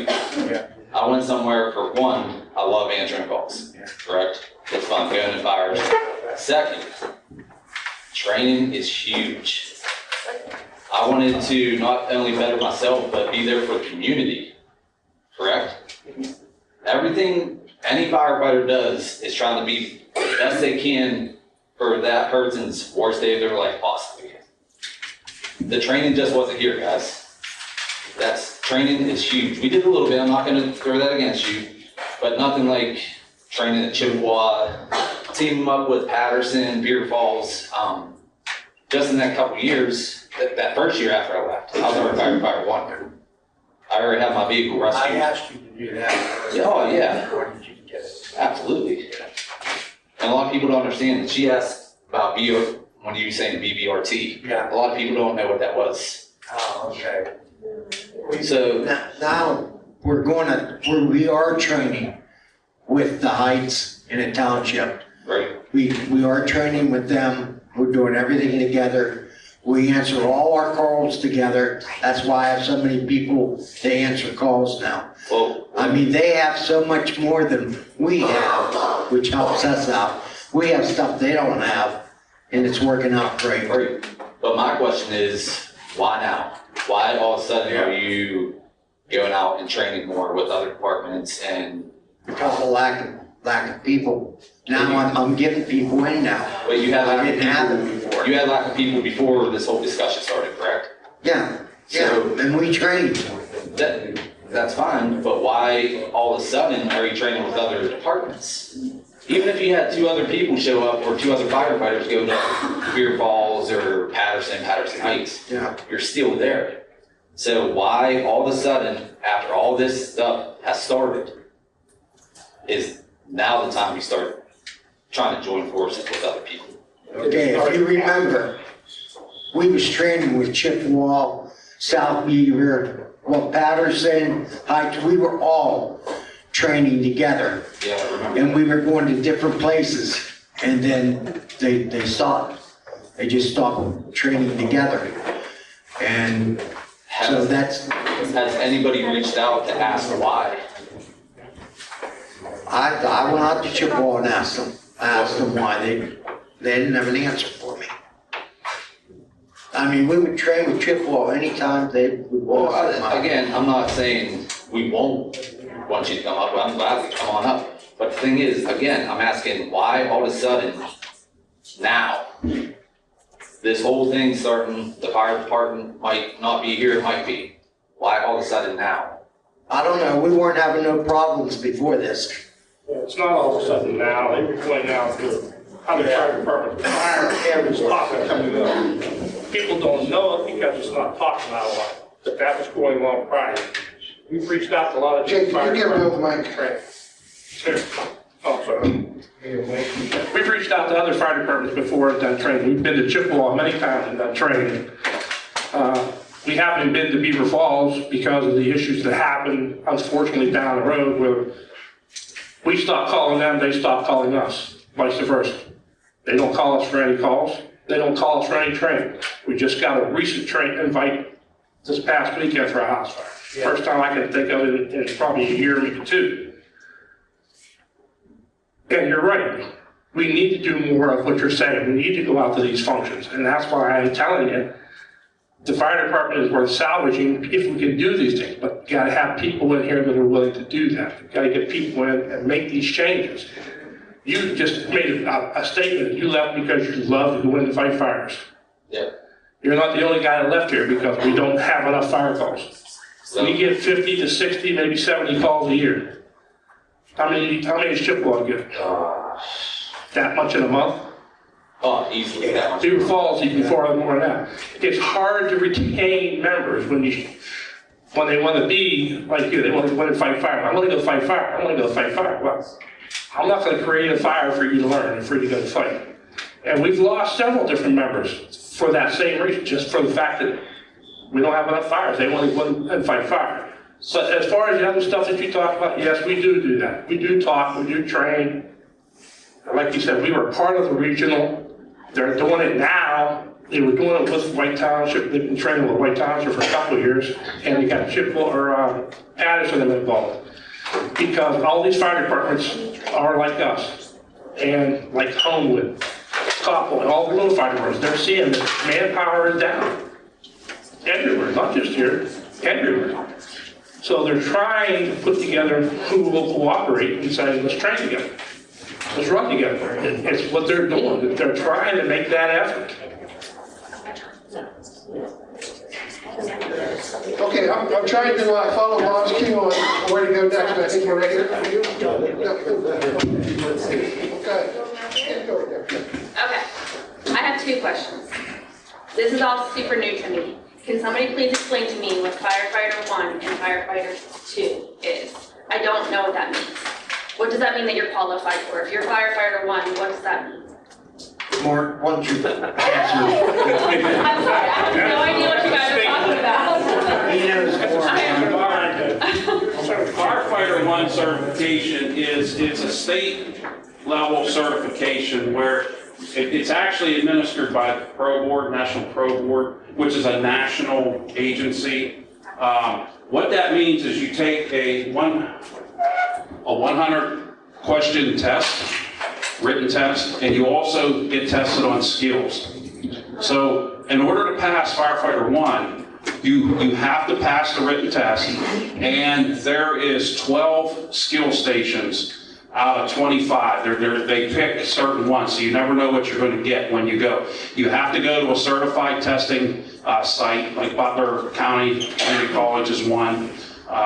So you have to go. So firefighter 1, that's what that is. That's more basic ladder, search, hose advancements, things like that. Firefighter 2 is a more advanced certification. Again, that's a 100-question test, and that is also skills. And with firefighter 2, you get into more advanced things: fire prevention, sprinkler systems, standpipe systems, high-rise firefighting, things like that. You're tested on the more advanced skills. And Pro Board has certifications in just about everything. Apparatus operators, you have pumper apparatus certifications, aerial apparatus certifications, driver operator, officers 1, 2, 3, 4 certifications are all Pro Board certifications, but they all require a test, a written test. When you get into the officer Pro Board certifications, it's almost like going to college. You actually have to do and turn in assignments in order to pass. It gets quite complicated to get your fire officer certifications. It's more than just going to a class and taking a test. Okay? I hope that answers your question. It did. Okay. I know you said it when you were talking. How many firefighter 1 do you have? Well, all of our firefighters are firefighter 1 and 2. It's required with our SOPs. We give our firefighters a year to get it. Now, obviously, if they can't, we work with them. We don't throw you out. We work with them. We have an advantage. We have 10 state fire instructors that work with our firefighters, but we also teach. We're very heavily into teaching other fire departments. We participate in the annual essentials program. A lot of our firefighters teach with that. So that's what that. And you know, there's a couple ways of looking at it. Some people will say it's just a piece of paper. You know, honestly, there are a lot of firefighter ones that I probably wouldn't want to come get me if I was trapped, but they were able to pass the test. But there's a lot of firefighter ones that are really good, most are. But here's the thing, what makes it important is by having your certifications, having Pro Board certifications, it tells the judge, the jury, anybody to ask, it tells them that they tested to be a firefighter. They tested so they have some form of to certification to tell people that they know what they're doing. It's a level that tells people that they know what they're doing. I mean, point blank, you know, probably, I don't know, 12, 15 years ago, we required all our firefighters to have Firefighter 1. And part of it was because I no longer wanted to take that risk if something would happen. If I have to go stand in front of a jury to defend my actions or my firefighter's actions, I want to have at least something to defend myself on. And so that's why I chose to go that route, and our firefighters were receptive of it. And that's really, I mean, but the other thing is, you got to be trained. That's the bottom line. Again, when you have an emergency, I think everybody here would want somebody that's trained. And so it's a level of certification that just basically, you know what you're doing. Okay. Makes sense? Thanks, Mark. That does make sense. Thank you for explaining that. Hold on. I have one other question. How come none of the West Mainfield Fire Department that's here or on the crew, how come none of you have it at all? What? Your firefighter, did you say you don't have any firefighter ones? No, we have essentials, that's what you do. We have essentials, that's what you gotta go through to take the firefighter 1 test. You don't have to have firefighter 1 to be a volunteer firefighter. So we are qualified. But is there a reason why people didn't go get it? Or have people tried to get it? Well, a couple of them tried, but, Ray, you got something to say? I just wanted to elaborate on firefighter 1. Mr. Stowe is correct. But there is also, unless the state of Pennsylvania has changed. Hold on. We'll lose weight all this running around. Mr. Stowe is correct. You got louder. You're good. You got louder. I say, Mr. Stowe is correct in what he said. But one of the things in the state of Pennsylvania, and Mark, you can correct me if they have changed it, is firefighter 1 in the state of Pennsylvania has been a voluntary certification. The state of Pennsylvania does not require you to certify firefighter 1. I understand that. Which I would say Mr. Stowe, Chief Medlin, Chief Little, myself as a fire chief, I wish the state would mandate. Make it a mandate, make it a requirement, because that is one of the things that comes up in times like this. And it's a broken system, not just in municipalities. There's issues state level and national level. There are simple things such as mandating minimum training requirements that are not there. Telling guys to go take an essentials class, which Mark, you would have to tell me how many hours essentials up to now, because the last one I took was 188. It's still around there. Okay. Cost to go, spending hundreds of dollars to go take a voluntary certification test. Now, most departments will cover the cost. They have to devote the time. So that is one issue why a lot of firefighters don't go get it, is simply because it's voluntary. The city of Beaver Falls took the initiative, they made it a requirement. My department, if you want to volunteer on fire, you will have a minimum of essentials. I would really like you to have firefighter one. Right. Now, West Mayfield Fire Department, I'm also a member of. I am certified firefighter one. Okay. That gets back, I've heard the comment of only the members that live in the borough, which, again, this gentleman lives in West Mayfield, is a member of Chippewa. I'm a member here, but I live in White Township and also White Township firefighter. Every department represented by chiefs sitting here have members that reside outside of their municipality. And that is why departments need to train together, need to work together, and need to, instead of forcing issues, we need to be friends first and work as one.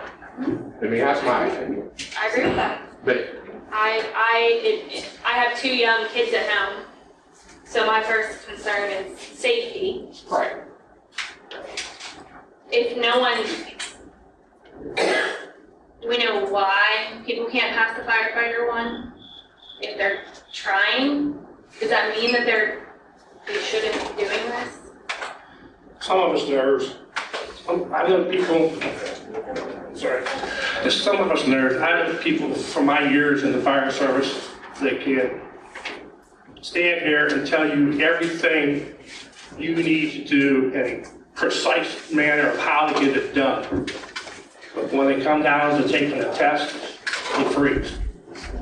I know other people that have gone and taken these tests and have been able to pass the firefighter one, but when the siren goes off, they become a blabbering idiot because they just let their emotions overrun. I mean, I'm all in favor of firefighter 1, firefighter 2. I think they're good. We have sent numbers of people through the essential class. I started taking it years ago, and I was told I couldn't take it because I took a 2-week vacation to go to Hawaii. So they said, you can't take the class anymore. Well, then I took it out. I'm going to Hawaii. I don't care what anybody says. But yeah, that's it. It's not an easy thing, and we've sent several of our members through the essential classes. They don't always pass. Some of them that have passed have moved out. Not like we never had it. We had people that have passed. They've moved out. Right. So I hope that answers your question. All right, thanks. Mike, please. Okay, I want to go back to fundraising, and then I want to talk to Chief Stowe. How many people in here have Facebook? Okay, now a show of hands. How many of you people have purchased tips off of our fundraising tips? There's a lack of fundraising from our community. That's a way of helping us raise money. Can I respond to that? Sure. Just real quick. A lot of people don't like to put their information online either. I think that's a big holdback for that because I don't like to do it, but I did. We're here every Tuesday. You can stop up, pay in person. But is that on Facebook? I didn't see that on Facebook, that I could come down here to the fire department. Well, I'll make sure I put that on there. Just to be, I'm just playing devil's advocate. Yeah, no, I understand. But not everybody likes to gamble either, Mike. Oh, I understand that. You're giving one prize away, and you know, a lot of people want something for their money. Entertainment or food. Yeah, we're on our 74th tip board. 90% of our winners live outside the county. My last 2 winners live in the state of Florida and purchase tips. And that's a problem though for a lot of us because we see that happening and we are competing with everybody else in other states. I'm not a gambling person personally. Nothing against the fire department, but I can tell you right now, if that door was open and there were sausages flying out of here, you're getting a $100 tip. Okay. I've done it. Chief. Hello. There was residents that were concerned about response time. Okay. If they would outsource to you, and you're on one of your own structure fires, Who's going to get toned to cover West Mayfield? Well, that's a good question. And I will tell you, on our own structure fires, we always bring in sufficient help that we try never be in a situation where we have everybody committed. And we always have crews, ready to respond. I can honestly say, again, I've been doing this for a couple years, and I can't ever recall a situation we weren't able to respond. I mean, we can what if till the cows come flying home.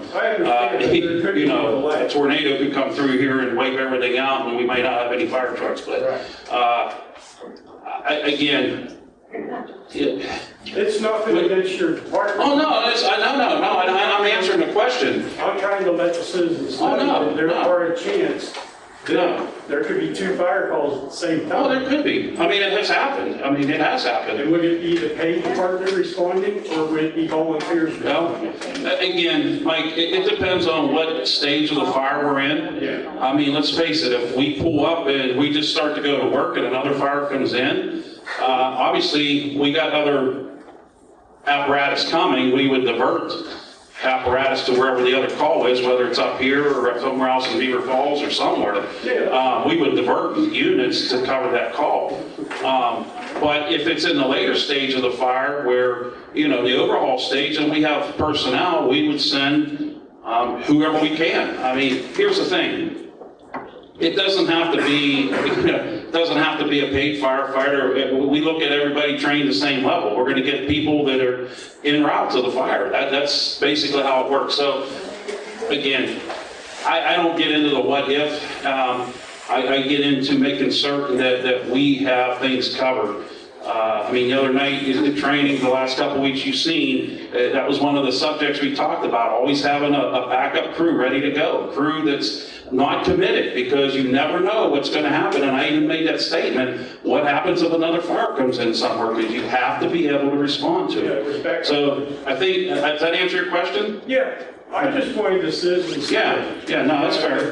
That scenario could possibly happen. Anything could happen. Yeah, anything could happen, you know. But again, we do everything we possibly can to make certain that we're going to cover our calls. I've been at plenty of times where we've had 2 calls at once going on, but it works. We make it work. Thank you. Yep. Just going off of that, if you were to like take over West Mayfield, you don't have a different SLA for like our community compared to Beaver Falls. And then also, like if you would happen to miss those SLAs on a repeated basis, what would be the requirements in your contracts to like kind of reimburse the borough for that? If that makes sense. Like a service level agreement, basically like a guaranteed time of service, I guess. Well, you know, on anything we're going to have, we would have an agreement between the 2 municipalities, of course. Would there be something? I've never seen that in that type of, you know, honestly. I can't guarantee 100% of the time we'd be here in 5 minutes, of course. Oh, yeah. But I can guarantee you 95% of the time, you know, and honestly, the National Fire Protection Agency and NFPA 1700 and 1710, you know, it's 90% of the time. But again, it makes sense what you're saying, but in my 42 years, I can never remember us having an extended response time, because that's something that we always take into consideration. I'm not afraid to call in more help to have extra apparatus and manpower there to cover that call. So, yeah. I know it probably don't answer your question exactly, but yeah. I had a question about a little bit of the history of the fire department. I was involved before I moved here with the Volant Volunteer Fire Department. My dad was one of the founding fathers there, and the family was involved for years. I know with that organization, there was a charter, and it was spelled out in that charter that if the fire department was unable to maintain fire protection, pay the bills, keep things running, if they ever defaulted on everything and had to be dissolved, everything went back to the borough. Is there anything spelled out in West Mayfield as far as that goes? Is there any kind of a charter? Is it missing? I mean, I've even heard a safe was stolen 100 years ago out of the basement over here. You know, where's the charter? Was it in there? It's a big mystery. I mean, seriously, has anything ever been documented? Are there any records? And the other thing, I feel bad for all you people that have to make these decisions, but I see that it is necessary. We're coming down to a time of a lot of changes, and things will have to be decided. I trust that our council and everyone will make the right decisions with what you've gathered in information. You know, I want to say I appreciate what has been done in the past, although I haven't lived here that long. But, you know, was there a charter? And are there a set of bylaws that are followed to this day? You know, from time to time, those had to be amended when I was involved in Voland. I know the first meeting of the year, every January, the bylaws were openly read, everyone had a copy of them. Is that the case here? We have bylaws. And the other thing, has the fire department ever offered like an open house to the community? You know, have a day where let people come in, take a tour of the fire station. You know, I've lived next door for 8 years or so, and, you know, my husband talked about years ago how there was a New Year's Eve party or things, you know, in the basement that went on. I mean, is that a private locked up club now, or what goes on down there? You know, what's the story with all that? Is it open? If I wanted to say, hey, I want to take a tour over here one day, could I do it? Could anyone do it? Yeah, anybody wants to contact any firefighter, I'm sure they'll be able to do that. As far as the charter thing goes, I was told when I joined here 40-some years ago that there was a charter. I've never seen it. I couldn't tell you where it's at anywhere in the files, but I was told that it was here. What it says, I have no clue. I really don't. So who does actually own the fire department? The fire department is owned by the fire department. All the property and that stuff that's here is owned by the fire department. It's not owned by the borough or by any other entity. The borough does donate money to the fire department so that they can help buy equipment and whatnot. And in the event of a dissolve, I believe, and I'm not 100% sure on this, that according to the bylaws, everything would have to go to the courts. And the courts would then decide what's to be done with the fire department, because it's a volunteer organization, so it's a non-profit, I believe, in the state. I think that's how that would happen, if that answers your question. That kind of leads me to my question. I know I heard people say like $3,500 is given from the borough, which would be our tax dollars, to the fire department. Now, is that like part of the annual budget, or is that just a contribution? I can't imagine that a fire department could survive on just $3,500 given by the municipality that it's servicing.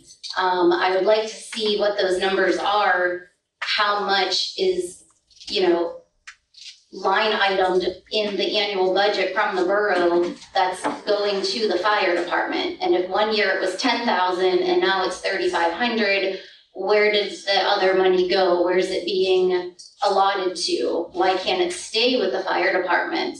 I mean, I think everybody here, from what I've been listening, everybody wants to support the fire department, but I think it needs to come from the top, from the council, which I think would get the community involved more if the fire department was supported by the council that it's serving.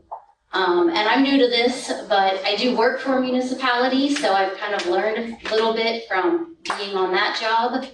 And it just doesn't seem to be adding up. And if we go with the city of Beaver Falls, in 2021, it was 19,000, so I'm sure in 2025, it's gonna be 25,000 or 30. So where's that money going to come from if our tax dollars are only going 3,500 towards fire department now? If we would have to pay for a fire service, where is that money gonna come from? Actually, as far as the budget goes, we're budgeting, the borough budgets the money for the fire department. They do budget every year, and they put the budget this year for 3,500 for the fire department. There are other things that the borough does cover for the fire department. There's workman comp. They have to require that. That's mandated by state, that they pay for that. They cover the fuel for our trucks. If we need to go out to refuel the fire truck, we used to go back and fill up back there. We can no longer do that. Why, I don't know. I was told because it's red fuel, but yet our borough dump trucks run red fuel. Double standard. But nonetheless, they cover that. Those are things that are covered. They cover insurance that's on the equipment and the fire apparatus. Those are covered by the borough. And those things are all budgeted at the budget meeting. And there's a budget meeting coming up. And last year, for the first time since I've been on council and been part of council, it was the first time that we had a negative budget where we could not meet what was coming in, would not pay for what was planned to go out. We didn't do a lot of things this year that we did do in the past. I'm the head of sewers for this thing, and we were lining a sewer line, a block of city sewer line almost every year. Because they're antiquated, they're falling apart. We put the lining in it, makes them brand new again. Well, to do a city block, you're talking $22,000, $23,000 every year. We do streets every year. We're paying 115 this year. I think it's going to be 115 to do 4 blocks at that. The pavement. Now we're looking for. I'm actively now working on some budgets, budgets with grant money through some of the congressmen and stuff that offered to help us out. They said, if you do this, we'll do that. But yeah, there's a budget meeting, and that stuff is all budgeted in there. So it's not just the 3,500, but they are paying the other bills. But every municipality is doing that. It's not just here.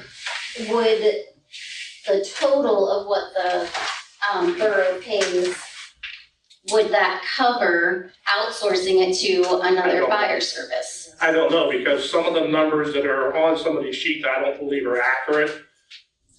Because of what they're there. I think there's some things on there, that like fire hydrant tax, that doesn't come to the fire department. Kevin, you can answer this. That doesn't come to the fire department, that goes to the city water authority. There's things on there like foreign fire insurance. Foreign fire insurance comes from the state to the borough, and the borough is only a transfer point. They transfer it in, they send it right back out. So it doesn't come out of the borough budget. That is something that comes from insurance companies.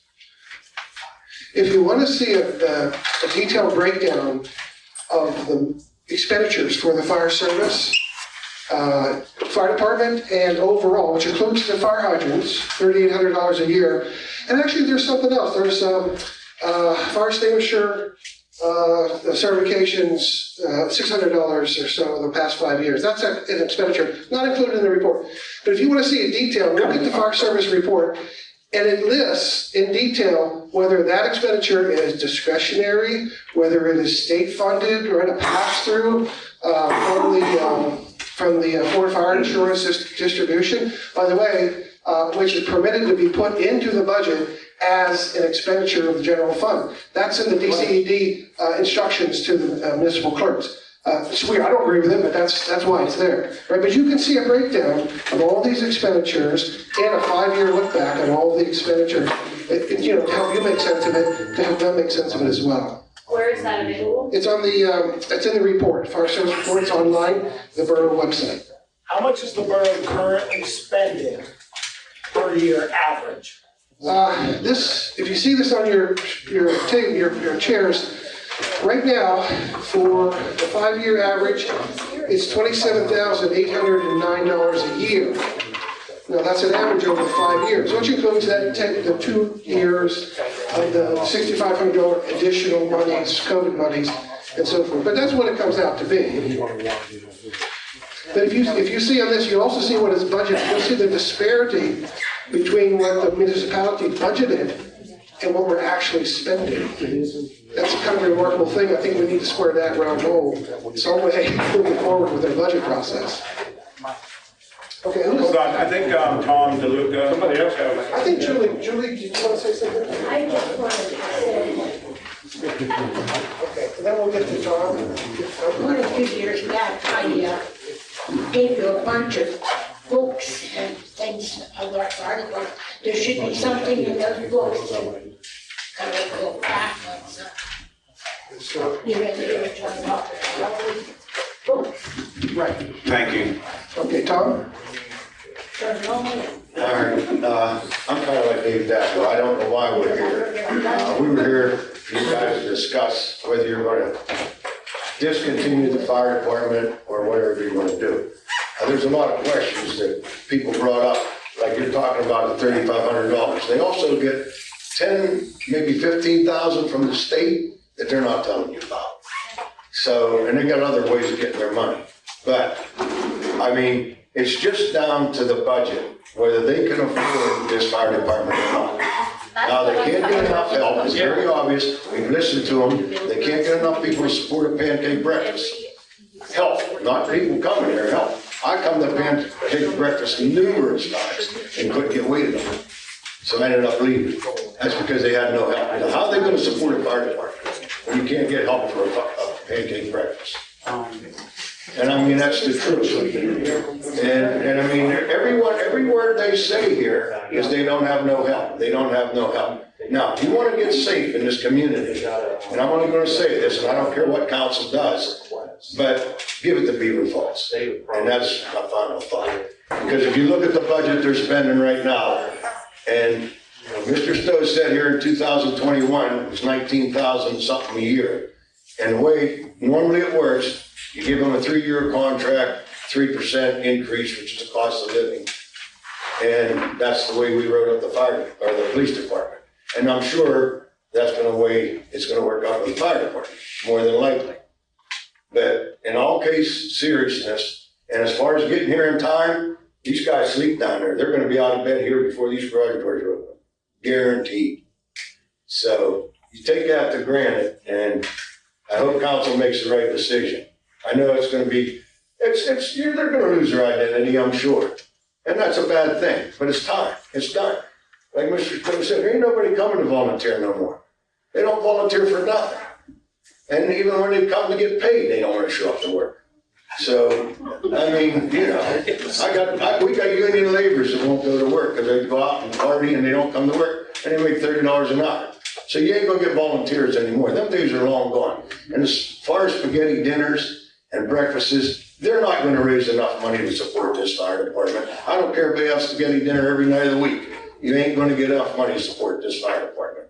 And like you said, it takes $1,000 a month to run this and their utility bills. Okay, that just goes to show you. It's just not there anymore. And I feel bad about it. I'm probably one of the oldest residents in Westfield, by the way. Born and raised here for 69 years. So,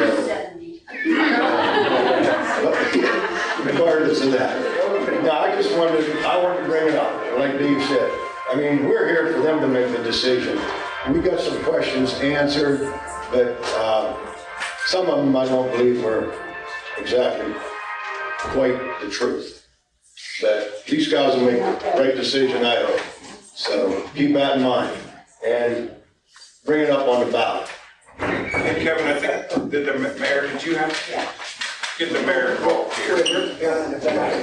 We're gonna get this fellow back here. Okay. Hi, so the other day I got a piece of paper in my mailbox mailbox. My kid gave it to me, and it's saying that there's going to be a meeting tonight about this fire department is going to be dissolved and maybe picked up by one of the neighboring departments. Just to give you a little bit of background, I've been here 22 years. Last New Year's, I actually had a fire at my house, New Year's Eve at midnight, and called 911, and I live stone's throw away from here. You know, I could run the fire hose from here to my house pretty much, so that's how close I am, which, you know, it's great to have. That's one of the reasons why I moved here. But I'm almost sure that it, you know, it's horrific for me. It just turned out to be a blower motor in my heater caught fire. But I had about 15, 20 firefighters there, and I was just ecstatic. I was just so happy to see all you guys, and found out it was a blower motor. And I do believe it was both West Mayfield and Beaver Falls that showed up that night. And this is New Year's Eve. It was a nasty night and everything, but even got me a number to a handyman that was able to replace the blower motor by New Year's Day.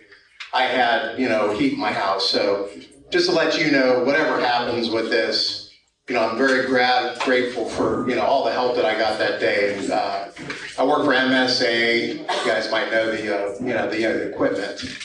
And I saw some of those there that night as well. And I'm sad to hear that, you know, it's money issues and, you know, volunteer issues. Whatever the case is, you know, I'd love to help out, at least with money. But my question is if it does get dissolved into Beaver Falls, what is Beaver Falls residents, and what have they been told about this? And, you know, what's their, you know, thought of being, you know, dissolved into Beaver Falls? Like, is there a meeting on their end of it? In other words, are they okay with, you know, you guys picking it up? Yeah, that'll be, have to pass by ordinance through our city. Yeah. That'll be on the agenda, that's all advertised for citizens to comment on. Yeah. Okay, because like I said, It's an inter-municipal agreement that has to occur. The same thing West Mayfield would have to do is pass an ordinance authorizing, you know, a contract with the city of Beaver Falls. So as far as our residents, yeah, they would have the same notification, you know, like any other decision that's made by our council. Yeah. Yeah, I was just wondering what their opinion was, and, you know, if everything was okay. And yeah, I mean, that was just my big question is, you know, what's the other side of the coin? And, you know, like I said, I'm going to be really sad if this place goes, but I understand if, you know, it's a little bit too late or whatnot. But whatever the case is, you know, I'm just want to make sure that we're not upsetting somebody else just because we're going to be, you know, dissolved into another community.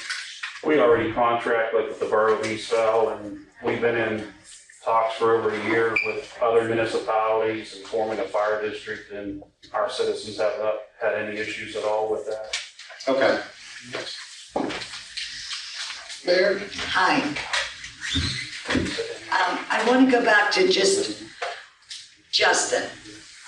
What you had asked about the response time of records of it. I spoke to the police, the fire chief of Patterson Township. His name is Phil. And I think, Ryan, you're on Chippewa's volunteer? Yeah. Okay, Patterson's volunteer township. Patterson Heights, right. And you're with Patterson. I talked to Phil. Phil said they keep response records. Ryan, do you keep response records? Yeah, absolutely. Okay. And you're all volunteer. Do you keep response records? We do. Okay. So are they run differently than the way you don't keep records? Mayor, pass it on the microphone so you can answer. Oh, I'm sorry. I just wanted to clarify for you that there are volunteer departments that do keep response records as Beaver Falls does. Okay, Okay. we run different than what they do on response and stuff. Okay. So we do write everything down now. everything, all our calls, how long it took us to get here, how long for us to get to the fire, and how long we was there. And then when we come back, we have a record of all that. And it's hanging up, if you would like to see it. It's hanging up back here. Okay, are He we? lives in West Mayfield, so he's one of the residents here. Yeah, So that would help him clarify for the residents that live here. yeah, okay. Okay, I don't know how many people live in Patterson or Patterson Township or Chippewa. I think they're bigger. They are. I think they're bigger than us, and we don't have 20,000 in our borough or 40,000. But even if they're bigger boroughs, we just don't have the people that will come out and volunteer. We don't have, that is why. I couldn't volunteer. What are you gonna do with me? Doing a good job. No. You have to beg. No, I don't. Yeah, right. They don't want any auxiliary. All right, we're gonna start that back up. So, Is there anybody else who has any other questions through here? I've got a couple. Holy cow. I don't care. You pick. Get somebody new. You wanna get up? Yeah. Okay, speak up now. Okay, my question is, there's a lot of talk about money right now. So my question is gonna go to our equipment. I know our trucks are older. What if an engine blows in that? Can you tell me like how much you guys are gonna have to pay out or the borough's gonna have to pay out to fix your older equipment? We pay for our repairs. If Okay. something goes on, anything back here, we pay for our tires, we pay for everything. Okay, Do you guys have enough money in the account to cover that? yeah. Yeah. Okay. Yes. Okay, because I just keep hearing everybody talk about how broke Yeah. you guys are. Well, we're not broke. Well, It's the utilities that are killing us. It's just our utilities are high, but we're not broke. So, and, Look at you. What's up back here? can I, what does she? I don't have a question, I just have a thought. My thought is that consistently, the people who are our fire service people have argued against your own case. You have made an argument for not being our fire service anymore. You don't have enough people. There are no people. You don't have enough money. You don't have enough volunteers. You don't have enough of anything, but you will do better. That's ridiculous. If you don't have, I'm talking. Who said we don't have enough people? You did. No, I You didn't. did, Lou. No, I did not. You said you don't I have said you enough. never have enough people. I have I'm enough talking. people. I'm talking. Well, okay, finish Stop. talking and I'll talk. Please stop. I'm simply saying that everything that you guys have said is an argument against our keeping you. You have defeated yourselves. You can't do better. You just said you don't have what you need to do now. How can you possibly make that any better? That's an absurd argument. Makes no sense. You're just sitting there blabbing. I'm not laughing. You're blabbing. I'm not laughing. Go ahead, Lou, you have something to say? Okay, yeah, I have other things here to say that I didn't say because I don't like talking on these things. But we do have a rehab here. There's only 2 rehabs in this whole county. Rehab is when you go to all the calls that are bad. If they need us, they call us. We go. If we need to set up our tent, we set it up. We take vitals. The firemen's is exhausted and everything. We bring them in. We do that. We are the only ones on this side that have rehab. Conway on the other side has it. Nobody else has it. So we do run rehab. And the other things we do, we shut down 37th Street when it's snow and accidents and everything. we stay there until it's cleared up. The trees, we always stay. If wires are down on trees, we stay there until the wires are disconnected and it's safe. We leave. We don't leave before that. Same thing if it happens around a house, we stay there. We don't leave until we know the citizens are safe. And once it's over, then we leave. Then we used to clean out drains because then borough council don't cost no more for cleaning out drains. We did clean out drains. We do flooded basements. What else we got here?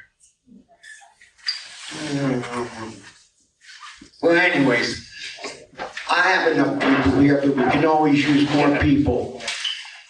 This fire department, if we didn't have the proper people here, we wouldn't be called out for mutual aid. Patterson Heights, Patterson Township, White Township, they wouldn't call us if we weren't qualified. We are qualified, but we can use more people. Every fire department needs more people. That's all I got to say.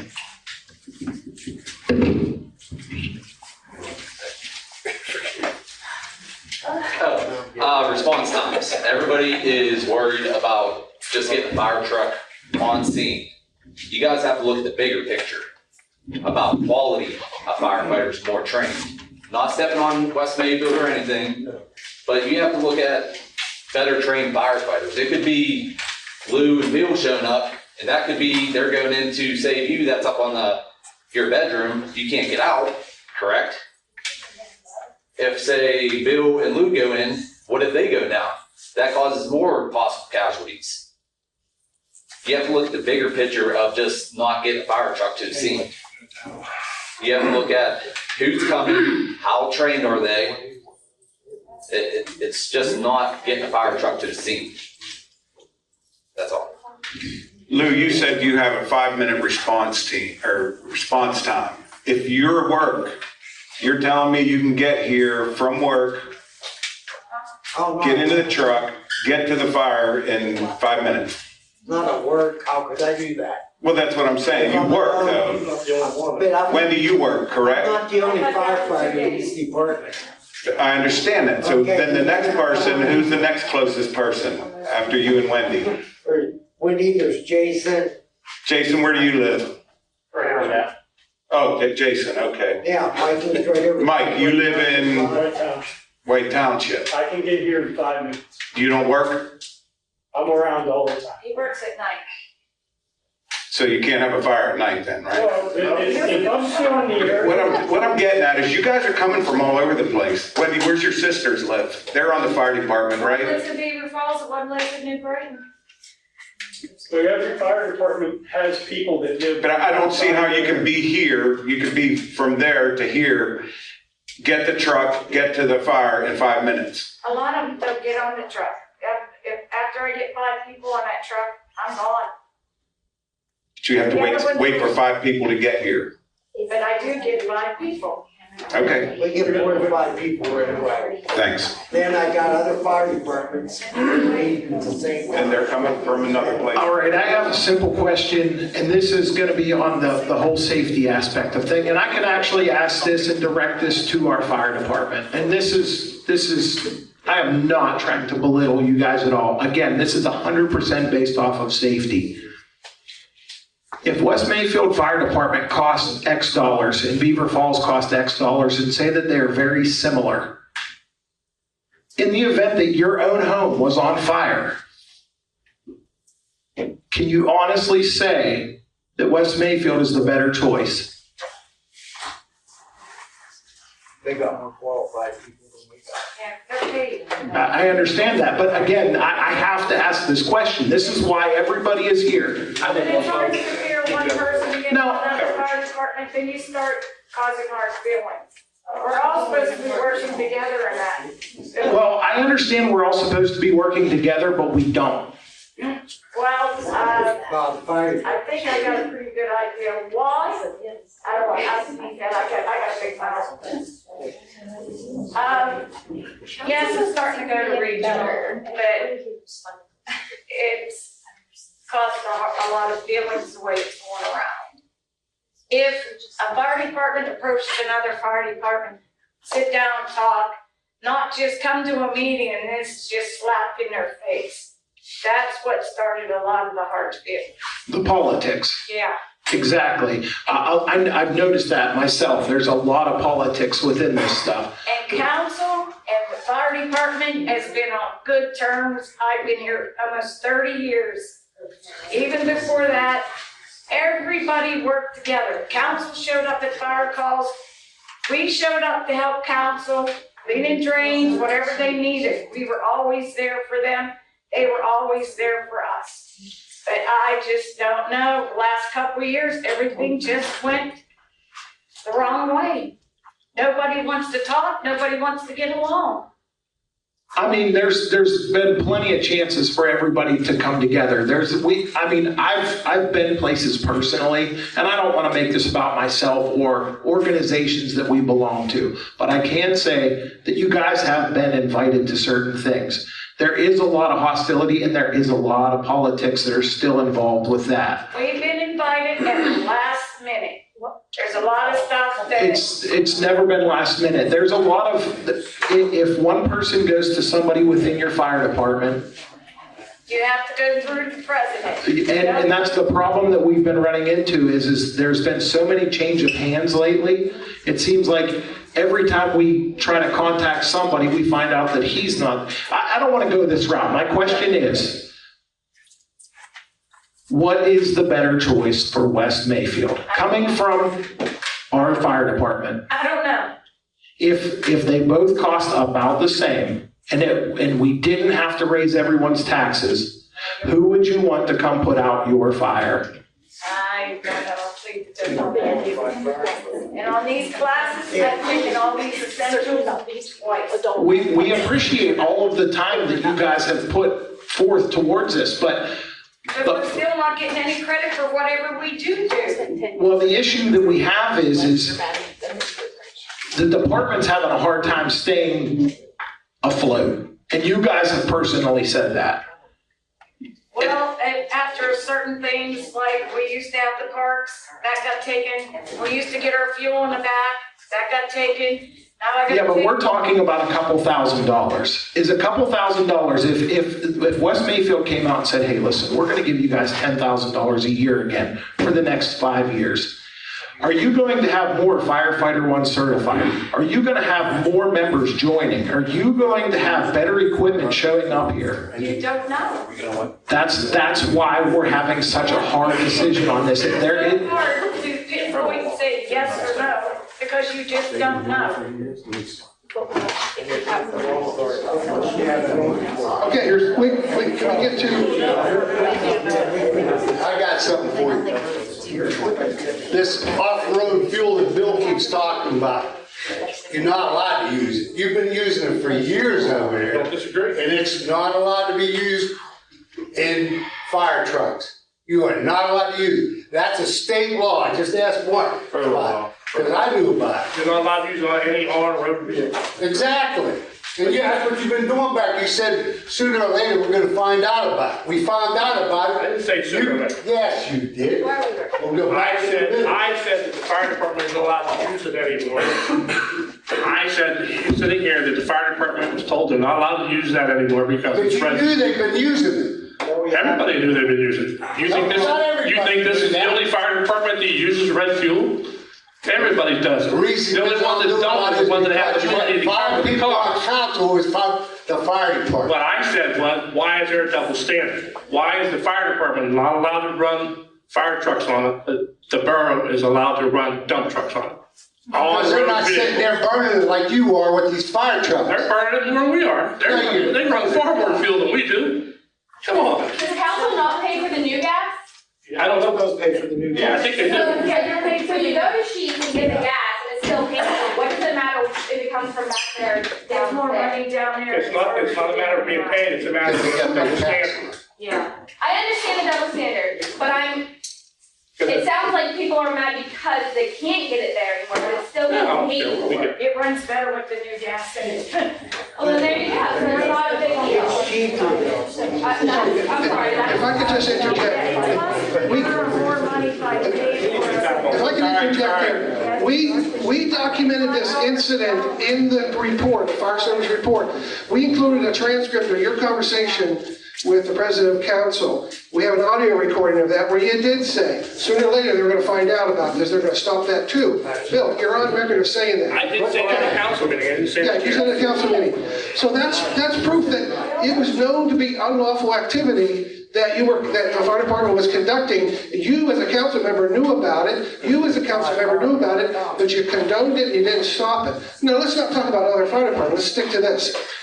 In the report, we do document that the Pennsylvania Department of Labor, IRS, I'm sorry, they allow the fire department to get that tax back. They can apply and get the portion if they paid taxes back. We're not aware of any application that was made to get the tax back, saving them money, saving the taxpayers money. But look at the report, you'll see, we take up this incident in detail. And Kevin, you're right. I knew about it, but I also know that the borough's running it, and I haven't made any instances to stop them from doing it. That's illegal. Why not? You're a councilman. Why don't you do It that? was talk to council. He just told you it was talk to council. It was talk to, So yeah. why is the borough still doing it? I That's don't know who they illegal. are. I told them That's illegal. what I actually made it public. It's supposed to be for. Kevin, were you, It's supposed to why be, would why you is say it I don't know? Off-road vehicles, I didn't backhoes. All right, let's get back to what we're here for, okay? Yeah, I agree. Where are we going now? Which, Any other questions? Anybody else question? okay, Mr. Dacto, are we going? One question.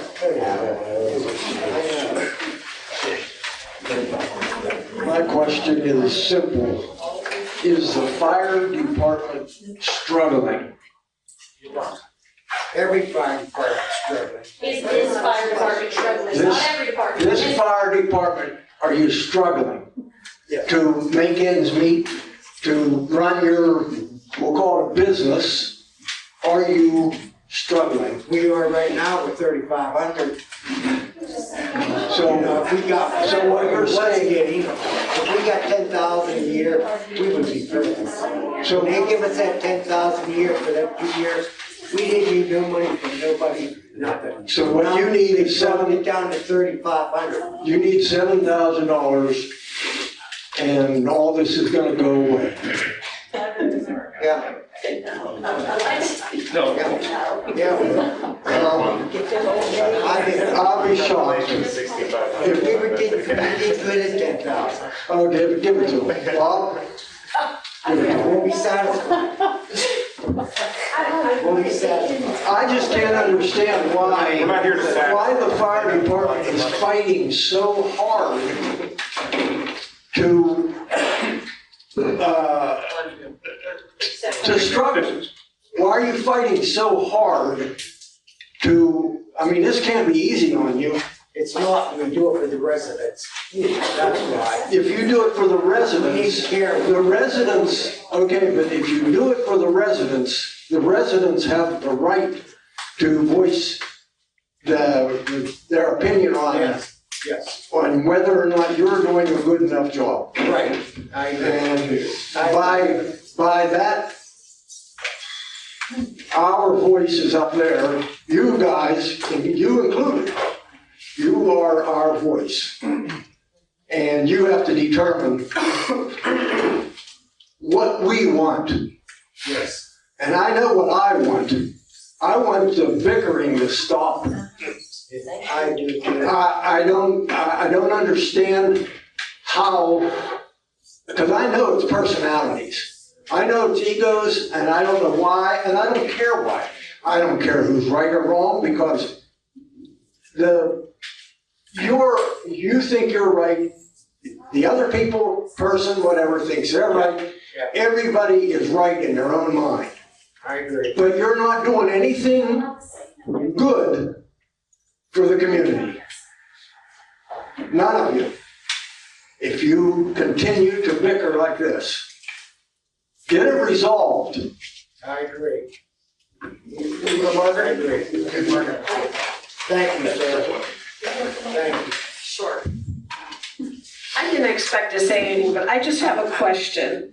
Stacy asked about if the equipment broke, who pays for it? Lou said, we do, the fire department. She says, do you have the money? Yes, we do. Yes. But you tell Mr. Dacko now you're struggling and the $10,000 would work. So, and I know everybody's struggling, but it's like, if you have the money, Yes. and I know, thank you for your response to the East Palestine train derailment. I know you got money from there too. What did you do with the money? Where is it and what's it being used for? Also, when do you need to replace your fire equipment, your trucks, your rehab, whatever, and how much is that gonna cost you? If you're paying for all that and you're saying, we can do it, we can repair our equipment, we can pay for that, but yet you're struggling and you want us to give you more money. I'm confused, Lou, I'm sorry. Bill too, I'm sorry. Well, that's a big drop. That's a big drop down to 3,500.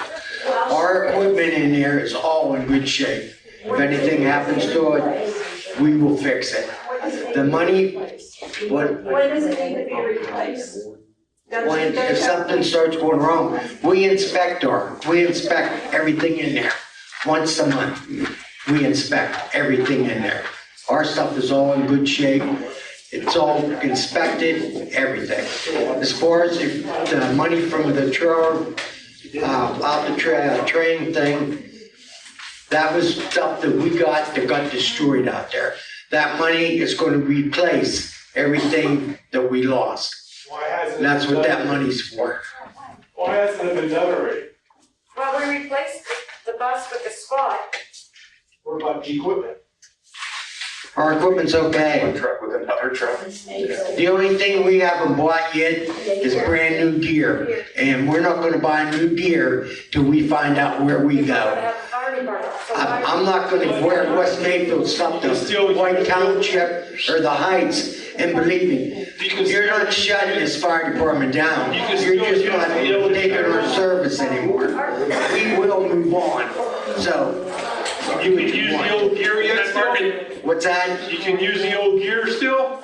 Yeah. So why do you need it replaced? Because you always replace your gear after so many years. You said you get If you would come replaced because over, you use it at the. why don't you come and join the fire department instead of cutting it up? Okay, Mr. President, who's next? Margaret, if I could answer your question, maybe it'd help you out. The money they got from the train wreck is what's keeping them going right now. But that is going to dwindle because of the cost to operate the buildings and everything like that. So in time, that's going to go away.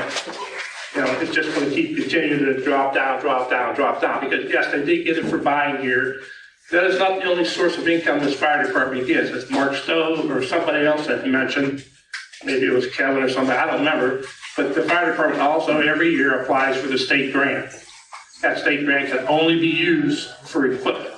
They're very specific about what they can be used for. Every year, almost every year, this fire department has gotten right around, I'm gonna say 11,000 to 11,500.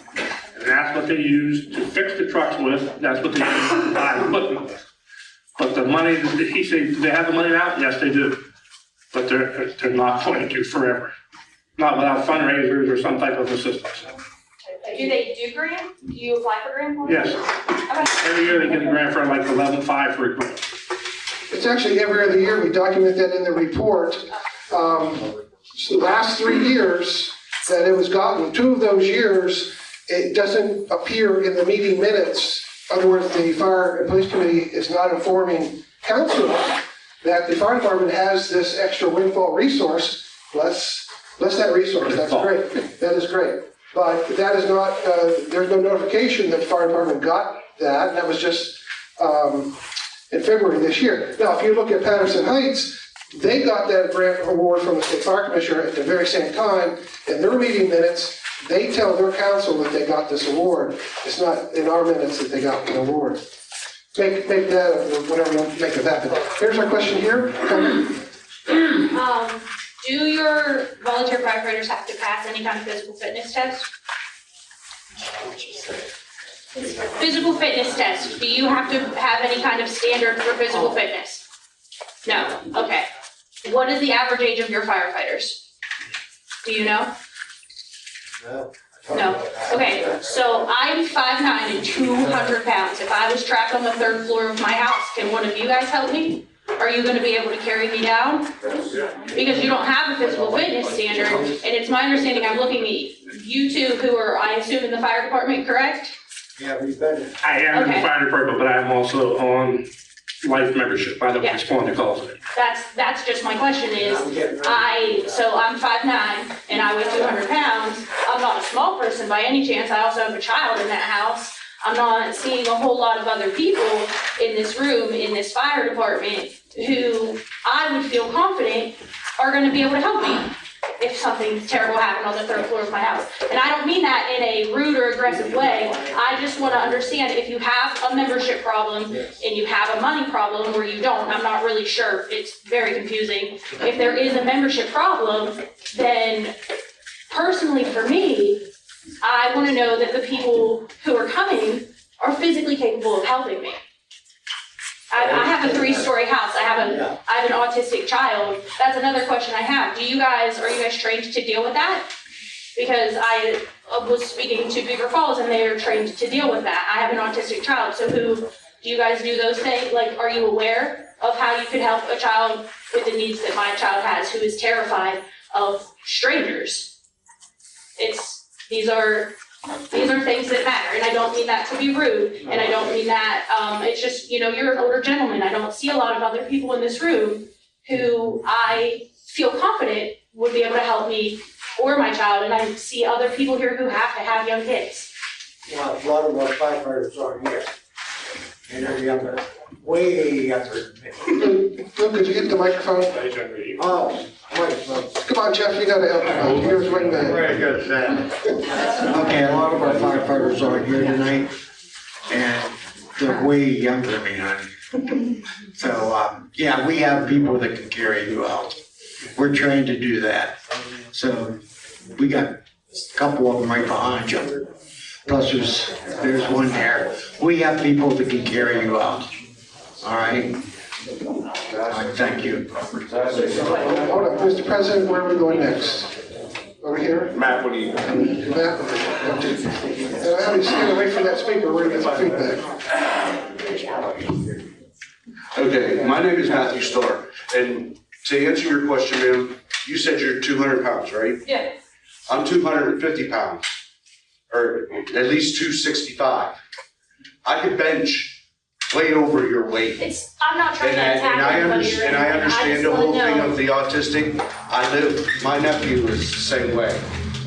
So yes, I do deal with that on a daily basis and everything, and I help autistic kids. I'm also a coach for Special Olympics Beaver, Pennsylvania. So I deal with special needs kids every day on a daily basis. So I know what it's like, but yes, we do have members here that can, if you're in a situation that calls for it, yes, I'm able to pull you out, pull anybody in this room. You go 300-400 pounds, I'll pull you out. It's just the means, do we both have the means to get out? That's the concern. Thanks, Matt. Who's next? Anybody else? Ray, had your hand up for a while. Yeah, I know.